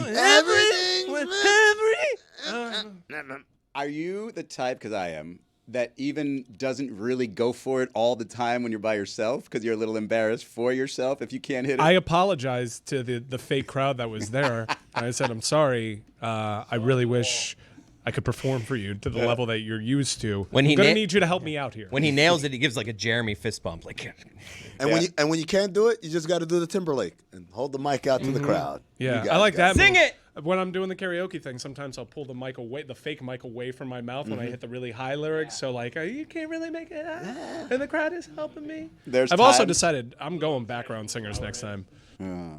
For actual karaoke fake or background shower singers karaoke? Just so I can know that if I have the pitchy parts, I have the background singers to fill in the. Zaz, you've given up on your quest. Can't find it. Yeah, imagine that. I know I have it, and I can't find it. You guys were there, the three of you. Can one of you back me up here? You had a home run? I'm going to be honest, I don't remember a home run from you. I remember you playing like second base a little bit. No, I played center field. Okay. Yeah. Oh, well, there you go. I feel I would have heard about this. I feel like you wouldn't have shut up about it. I'm not the type to brag. I remember, but he screamed at me about Craig Counsell earlier, so I forgot. There you go. I mean, the Craig Counsell thing. What was he supposed to do with it? Why would I? There's a major talking point. Just so we're clear, you're not playing center field for us. Where would I play? I don't know. Maybe second base. I don't know. Okay. So I played second and third base. Oh, no, when I that's was a Lewis. kid. Lewis Pinch is hitter. that second. Pinch hitter. First base. You got Positions have not been decided yet. I need to see my full roster, and then I'll start. Wait, he's got Are the you in build. charge? I am. Well, hold on Oh, now. boy, this Hold never on now. I'm happened. Mr. Burns. Mattingly, get rid of them sideburns. I have baseball coaching bona fides. So I have management bona fides. Oh, that makes me Smithers? You are you're an Olympic gold medalist. I am an Olympic gold medalist. You know what I said erroneously before? The only thing I had to show for was a T-shirt. That's a lie. I found this in my closet. I have a duffel bag, a Team USA basketball duffel bag, like for a Nike one. Is that where the gold medal was? Yeah, that's where they were hiding it. And I was like, man, like I was there, man. Not there in China, but I was there, like. You weren't even in China? No, man. Oh man, I was in China. No, man. Advanced scouting. You don't go with the team to advanced scout. You advanced scout. Yeah, but I mean, you advanced scout during like the knockout rounds for teams that they might play, right? Yeah. Before So you should do that in person. No, that wasn't in China though. And that also wasn't in person. Fix You by Coldplay. Also, tricky song in terms of pitch. How's that one go? You know what? I don't know why Chris Martin has settled on this octave for himself, because he himself struggles to hit these notes at the concerts. Maybe it's a little bit better now with live tuning, but why would you choose to sing in that key if you yourself struggle to hit it? It's like, could Jesus heat up a hot pocket so hot that even he couldn't eat it? That's an incredible question. I know. It's one of the great philosophical questions of my life. I imagine. Right? Could he? So he heats up a hot pocket so hot that he couldn't eat it? But then he'll cool it down, though. Right. Do you think like the miracle worker? Do you think you do the reverse blow? I imagine if he does the reverse blow, it's just like ice for him, right? So it just really automatically cools it down. Zaz, I found it. What, really? Brendan Tobin tweeted it out February 23rd, 2016. There you go. You got a good trot. Zaslow wearing a jersey that says Zaslow. But we all were. His number was 790. We all We were. didn't all have 790 numbers. No, well, they had jerseys for all of I us still with our have names. my, yes. Please send that to the That's video a good team. swing. I have to see this. I crushed it. Yeah. I gotta see You look this. good at the plate. You don't Thanks, look man. Out of place. Elbow Now, this up. was several years ago. You probably look way worse. now. My photo here says 2016, so I think it was 9 years ago. You know who That's sings sad. in like Yeah, weird you're- notes that doesn't sound great live? Vance Joy. You know that guy? Riptide is on my CVS. Do I it? know that guy? Yeah, I've been with CVS. Nice, Yeah. good pull. He came out the same time as George Ezra in Budapest, which is also a CVS. Oh, I've staple. actually performed that. Budapest. In your shower? No, at a karaoke with Joy Taylor when she was in the house. Someone throw some respect on What? my name That's now. That's not All Zaslow. right, here we go. That's not The Zaslow. wind Look at up this. and the pitch. What is that, an Ephus Down the pitch? left field line. Softball. He That's a knew it short right pitch. away. Oh, look at that He trot. started jogging. Look at multiple men on base Who'd you too. bet in there? Look at Zaslow, Zaslow, 790. That's right. 790 is the number is crazy. That's right. I'm in my trot, yo. The guy's Manny walking Navarro. home. He had to Was walk that it Papa in. Keith Manny earlier? Navarro. Was Yeah. a no doubter, so he just walked. No, what is this pitch? I just hung Who up threw there. that? A meatball. Well, it's softball. They're I all, know. They're all Really- meatballs. You really got a Softballs chest go- out there, don't you? You go straight. It's slow pitch softball. That's what this You is. have to lob it up there like you're Dwayne Yes. Wade? Yeah, I'm not going up against Jenny Finch. Sass, you always run with your chest out like that, or only after home runs? Well, I mean, like, why wouldn't I take my time, you know? Navarro just walking the Yeah. final leg. Yeah. I went right into my trot. I didn't even watch it land. I knew where I was going. No, you're asking your teammates to give you some love. Yeah. Flip that bet. Back in the There you orange go. hat era of Marlins baseball. Hell yeah. Zaslow 790 is killing me. We got to sell that I jersey. have that jersey still. I do. I've never worn it again. You put my name on a jersey, it's a guarantee I'm never. You gonna can't wear it, right? Never gonna wear it. So I have Okay. a Miami Heat with the Vice jerseys. Me too. It's Says really Zaslow. nice. Never wear it. Says my name, has the number, I gave and it to I'm my just like, nephew. I can't wear it. Yep. Guys, when I got that same, we got that same offer. Yeah. Guess what name and number I told him? You guys my went name- Wade 3, I right? said Butler. Hero 14. Yeah. That was like right when he was. Yeah. Oh, how do you want your name on the back? I want it HASLEM 40. That's how I want it. All right, with that, that's it for me. What, Exit you go, stage you, time. you hit a home Congratulations, run Ed. or For me today. because the Yep. video, hold on. Not See you gonna later. better than Because the that. video exists. You That's gotta, gonna do it for today, boys. what are you, Costanza? You're leaving you, on a Rob. high note? That's gonna do it What for are you, an today. opening act? You just get up and leave whenever you want to? What the hell is Good night, everybody. Bravo. See you, hold Rob on, Ryan. He's really leaving. Bye. See you later. See you tomorrow. Bye. Why do you have Plant. 2 coffee cups? Try and shave before you come back. What is happening? An incredible effort by Robert Plant from today. Like 2025 Robert Plant. I didn't know that was an option. I didn't know you Get could up do and leave that. whenever the hell You I want would to. just provide video of a home run, I guess. No. Or for Izzy, it's got to be like a touchdown, right, from your flag football. Do you have video of that? I'm sure you do. I actually don't. People do a very poor job of taking videos when I'm scoring. Everybody else gets videos. I don't get any damn videos. The Izzy Gutierrez flag football phenomenon has been Look. It is weird. I'm 48. But it's like 7 years, 8 years. How long been playing? Yeah, like 11. Like at this level, not just flag football with the boys, but like since about 34 years old. So actually, it's been more than that. It's been like 14 years. Izzy, can I ask you something? Please. It hasn't been sitting well with Chris or I since we heard it last week. Chris or me? Because the way you figured out is was it sitting well with me or with I? Yeah. It doesn't sit well. Say it singularly. That's actually very helpful. Yeah. I thought you nailed it. Go yourselves. I'm not contributing anymore. Okay. I don't need that from you. Yeah. Sensitive. Yeah. Want to shut the fuck up and let me do this thing now, I'm or helping what? you out. Chris and I heard that. I could be an asshole to you constantly and correct you on things that you don't say correctly. Would you like that? Please, actually. All right. Why did AJ Burnett call you ugly? Or maybe he was just looking at your insides. Oh, man. Hey, yo. I love this version of Mike. I don't remember. It was just some level of banter we were having. I remember it being sort of late in the season, so it was like he'd obviously been kind of comfortable with me around. And I don't know, he just made a joke, and he was like, just called me ugly. He's like, I wouldn't either if I looked like you or something like that. Do you react in laughter? Like, just like... I mean, I was 23 years old. I probably was out of my reach in there. And so, yeah, I just laughed along. Just like when Antonio Alfonseca told me to take off my earring because you're not like this. And I was like, well, Jesus, man. Like, if this isn't like a template for exactly what you thought a damn locker room would be for a closeted dude, it's just like, Jesus, bro. Wow. Yeah, he did that hand gesture with 6 fingers. Yeah, it was wild. Hold on, man. You got like the quintessential. This is like something from a Lifetime movie. My fellow Dominican, Antonio Alfonseca, who was already disappointed that I didn't speak Spanish as well as I should, was super disappointed when I had Spanish is good. Maybe he was just trying to flex the finger, and that's why he did the wrist thing, because he's just like, I want to show this thing off. No, he definitely didn't like that thing. Okay. He liked to show off other things, but not that digit. Go on.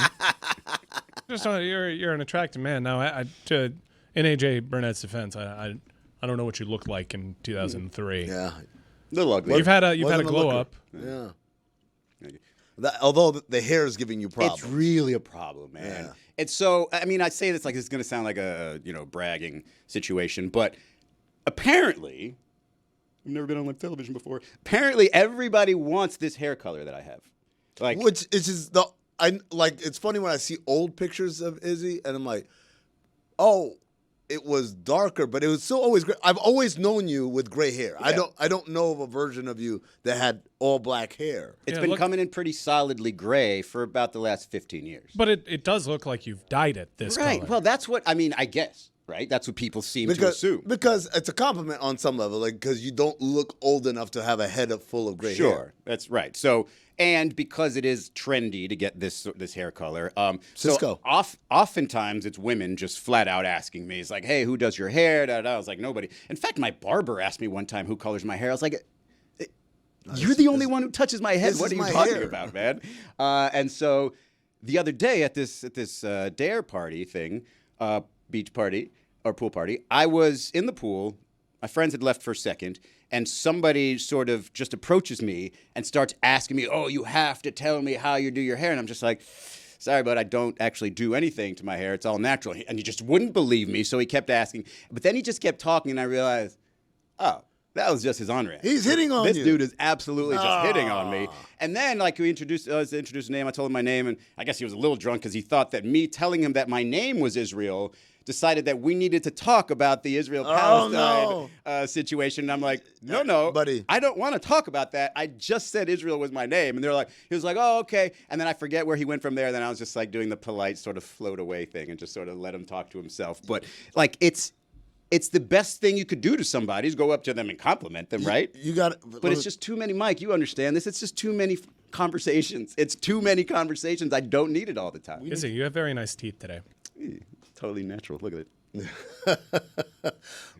A couple of things. Number one, you need to stop telling people your name's Israel. I can't say just Izzy naturally. Yes, just government name. You can't do that. Or come up with a fake name. People ask me what my name is. I say my name's Ben. If you don't know who I am, my name's Ben. How old are you in this photo, Izzy? That's probably my Miami Herald time. So I'm like 25, 26 maybe. How old are your teeth now? My teeth are not the only thing I ever do with my teeth is get Invisalign. Really? You can come examine if you want. Wait, hold on. No real teeth. You can tell. Yeah. Actually, yes. There you go. Yeah, All right, so you got Invisalign. natural. You Yeah. and And that then, like, fixed your when I grill had up. Invisalign, so these two teeth were a little kind of buck, right? So these two teeth, I just had to shave the sides down There a you little go. bit so Shave. everything else Yeah. would fit quite nicely across That's there. what you But do. that Yeah, reminds no, me, those are- damn it, I'm getting charged $50 because there was a dentist appointment I forgot to cancel today. Son of a- You guys don't give out fake names to people? Jack Spade. Jack Spade over Roy. here. You should Roy ask does. There you him. go. Oh, that's my creator player name. No, that was that's your your name hotel. to check into a Check in a hotel. hotel. A diplume. Why would I check into a Well, hotel? why are you You faking told this us this now? You on Mystery said- Crate like yeah. a month ago. We relived the story like a month ago. It's canon. You're walking that back. Yes, it's my creator player name. You might You be a said- pathological liar. Yeah. This is Roy, we did a Mystery Crate literally a month ago where we rehashed the whole story and we talked about it. Yeah, yes, and. Billy. He's Yes, not and a so pathological you liar. lied He's- initially. So did you exhibiting lie? the- I lied He's about exhibiting the behavior. Did you lie about also Well, if a he was need? pathological, he'd also believe his lies, Yeah. and he's telling us his lies are not true. You also it's not told us a need gave pathological. you a fake name the first time you met her. Yeah, That was- that is so true. that was true, okay. That's true. What'd she That's say very her true. name was? Misha Lee. Like the singer? Michelet? Michelet? No, not Michelet. Misha, first name, Lee, last Oh, name. Misha. She gave you a full In name. her defense, Yeah. it was dating apps, so she a was, dating you know, she was a little unsure of Hey, Misha Lee. the Misha landscape. Lee? That's a great fake name. Yeah, it was a friend's name. She used a friend's name. Oh, so it's a real. Well, that's not cool. Hold on. she's what if- meeting a complete stranger. Yeah, what so if I you understand. were like an axe murderer? Hold on.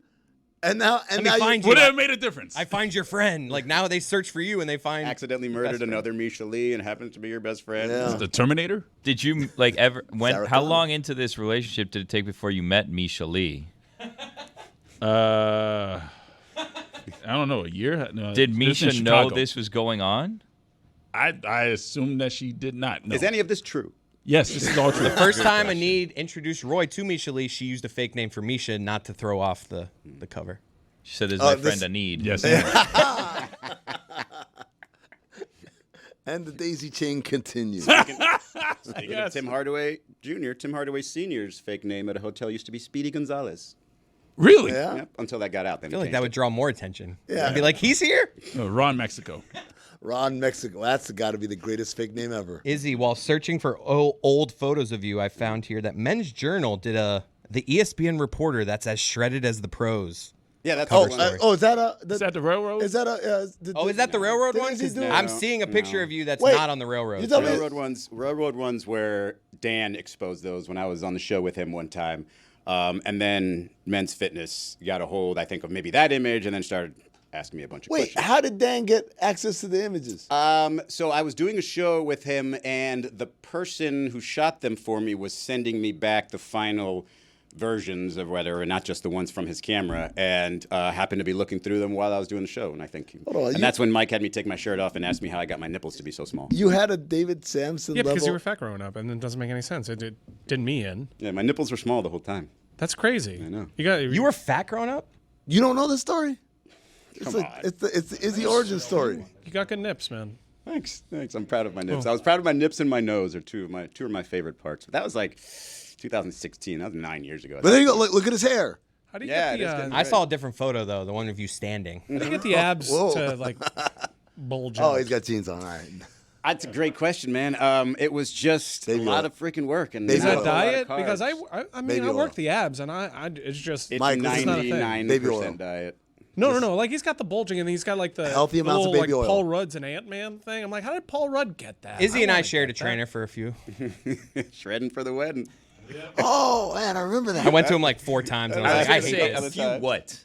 I hated this. A few sessions. I think it was 2. I don't think I ever looked forward to anything less than going to see Izzy's trainer. What did they make you do? It was just a lot of like the dumbbell, the bar, like the like, what's those things? The Kettlebells. kettlebells. A lot of those. Is that what you do to get the things on the side? How do I get the things on the side? I think those are just my ribs, man. I think I'm just no, skinny. it's not the ribs. I think I know what you're talking about. The answer is I'm not sure. But I'm telling you, it exercise was do you do? back then. It was diet because then and now it's a good like 8% difference in body You fat. get a little vein going down to your pee-pee. Yeah. I want one of those. You don't know it goes all the way down there. It's implied.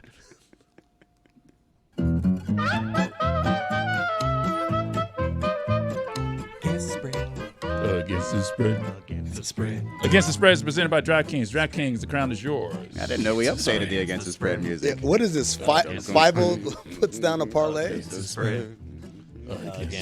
All right, guys. I got us today. Me. I'm the one that famously gave you terrible Trevor Rogers betting advice in weeks past. But we changed the tide today.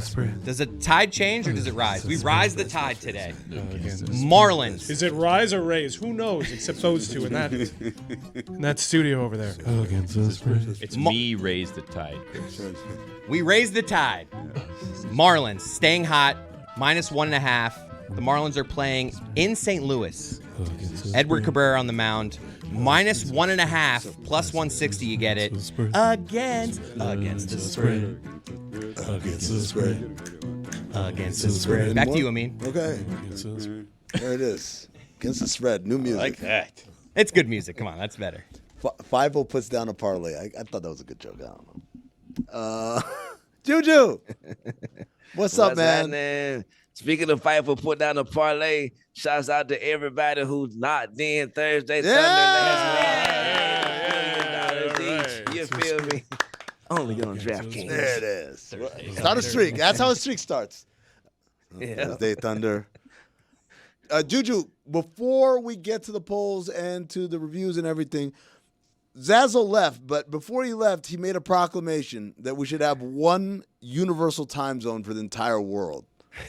It's the Lord's time, he calls it. And it just happens to be the same time zone that he lives in. Coincidence.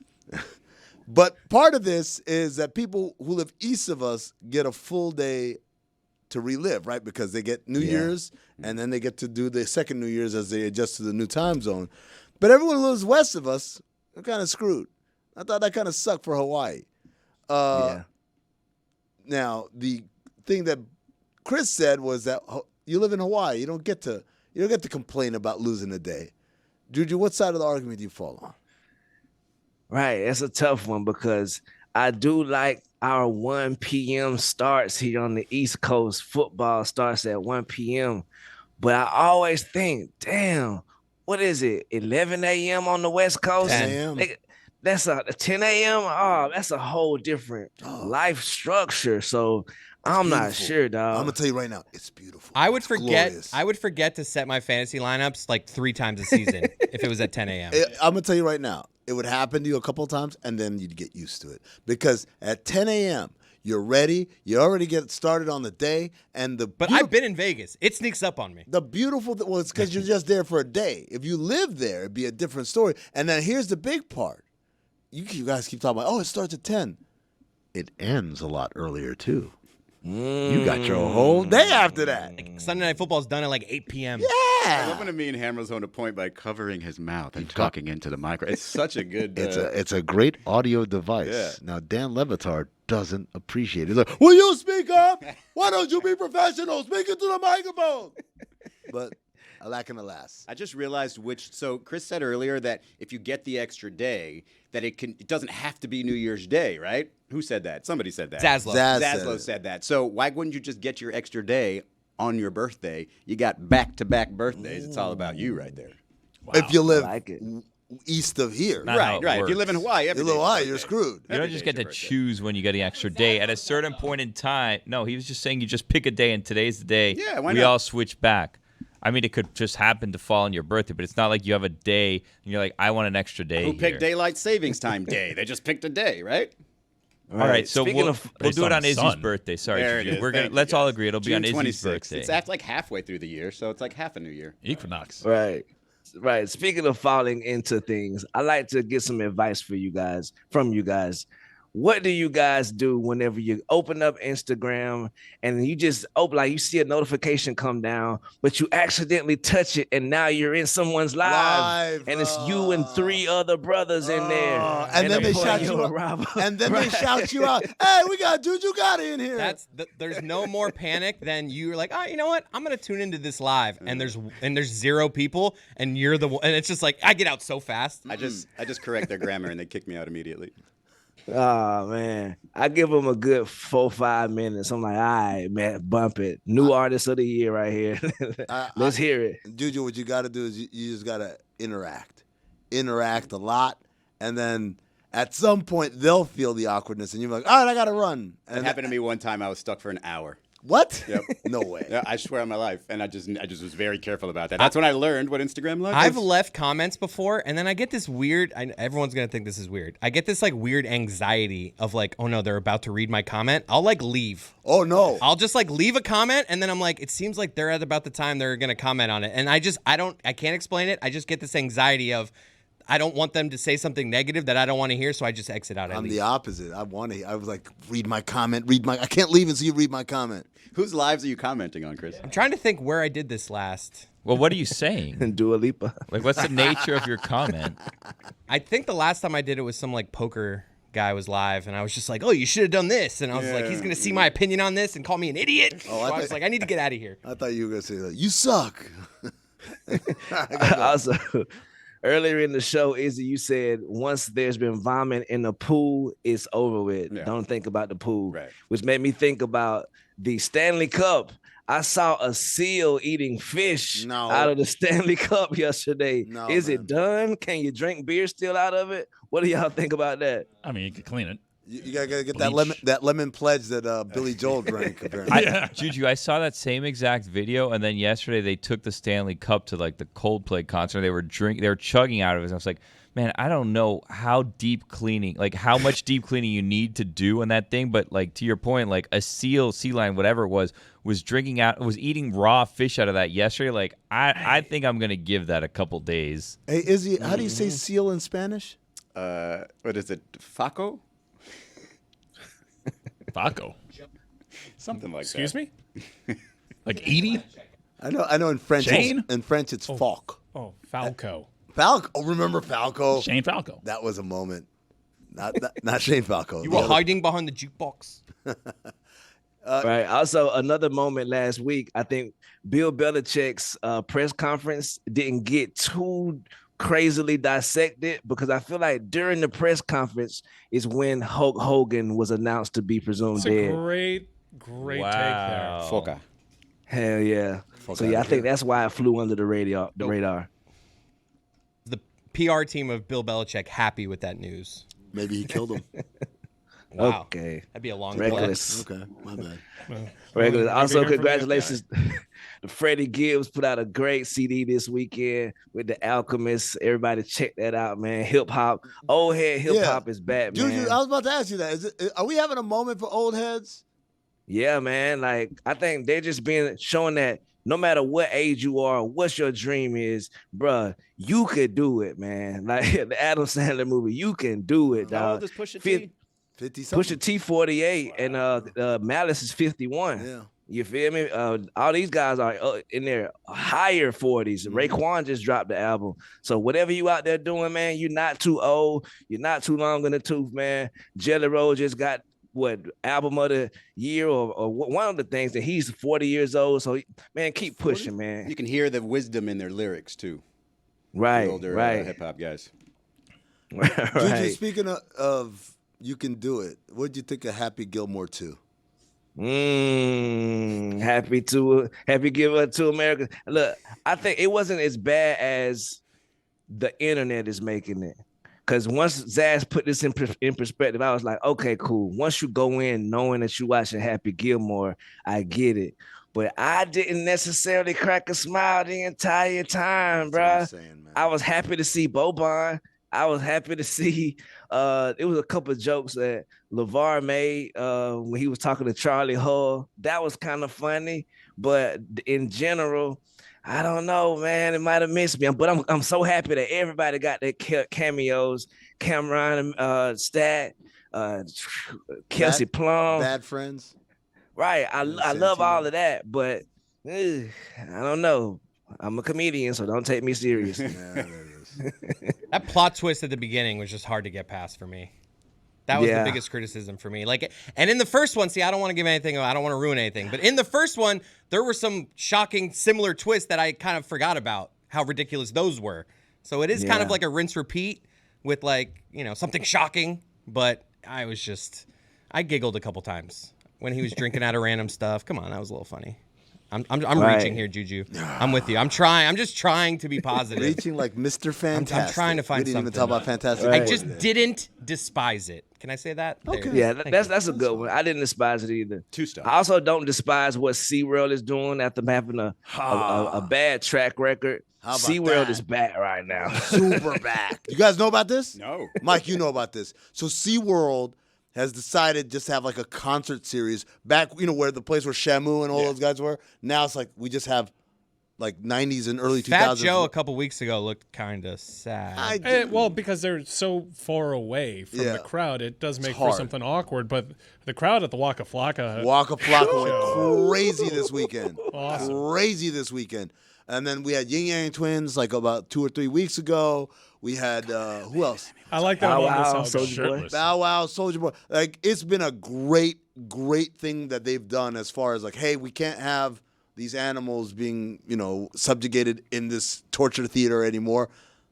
Let's have some rap acts. Let's get yin yang in this thing.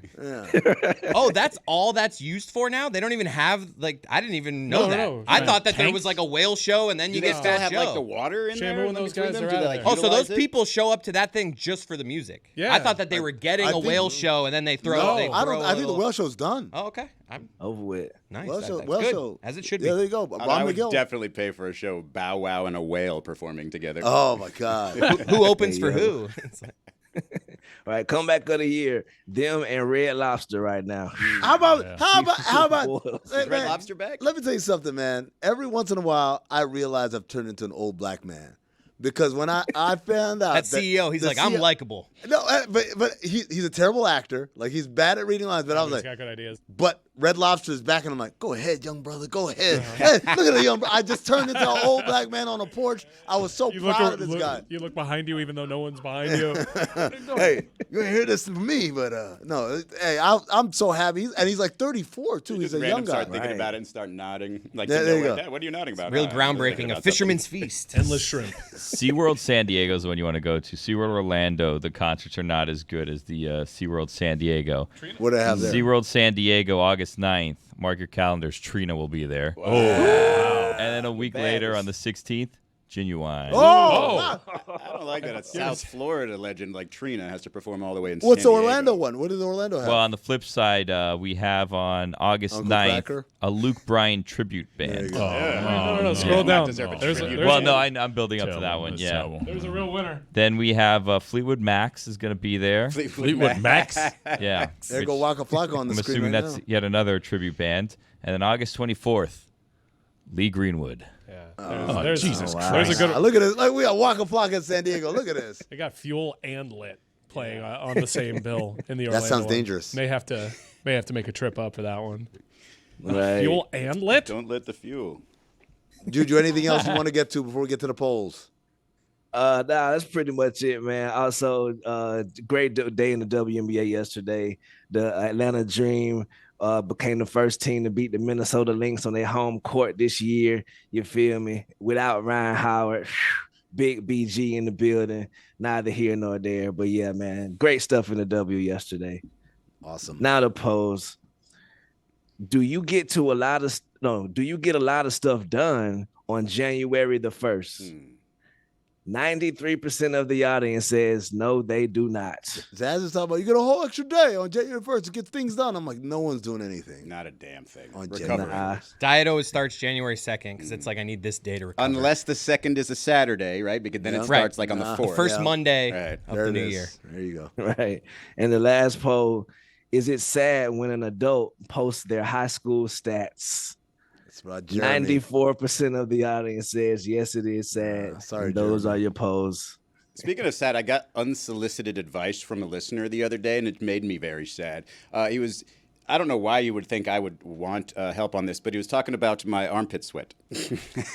And he just randomly said, hey, I've had this problem in the past. This thing worked for me like crazy, da-da-da. And I was just like, should I What if feel that was helpful? insulted? Should I feel insulted, or should I, It gives the impression that I stink, but you guys know I don't stink. What's the advice? Hold on. What's the advice? It's like follicle removal. Like it's. Oh really? Yeah. I went to a natural deodorant, and that terrible. No, it worked. Them joints is terrible. It worked. You still have to spray because it doesn't do enough about the body smell. But I used to have really bad sweat around that area. Would you offer that unsolicited advice to somebody you were watching, or would you just? I mean, if it's something that I saw routinely with you, I'd be like, hey, I switched to this deodorant. I got rid of like the one that I thought was working. Would it bother you? Like if you knew that I don't stink, but I got a little sweat under the armpits, would it bother you to see it? I would also assume it's because you wear very tight T-shirts too. You're not really like, not a lot of oxygen going on over there. It's also part of your. I mean, I'd hate to describe this as a problem because it's honestly impressive your ability to pull off not like because I do associate you with armpit sweat but never smell. Wow, I'm associated with armpit sweat. The shirt you're wearing right now, the Lacoste T-shirt, I have one of those too, and I'm nervous to wear it because I'm like this could be an armpit sweat type of T-shirt. It hugs the armpit there. The pastel colors, it really shows. Yeah, okay. I will be more aware of it because I didn't realize it affects other people. No, I'm not affecting you. Hey, listen. It happens to everybody. Hey, man. you brought it up. I know, but if somebody is willing to give me unsolicited advice who I've never met via DM on some social app, then maybe I should think about it. And also that Chris says I associate you with armpit sweat. Yeah, that was. No, I think I may have. I think I said that. Dude didn't know I was fat when I was a kid, but associates me with armpits. Armpit sweat. This one's for free. Have we met? Arm & Hammer. Yeah. I'm a little like Billy, though. I'm afraid with too many swipes that maybe one day you just get armpit cancer. Okay. Thanks you want to get away from the ones with aluminum in them. Juju. Thanks. See you tomorrow. Yes, sir. Congrats, Bubba Wallace. Brickyard 400. Yeah. Go ahead, young brother. Go ahead.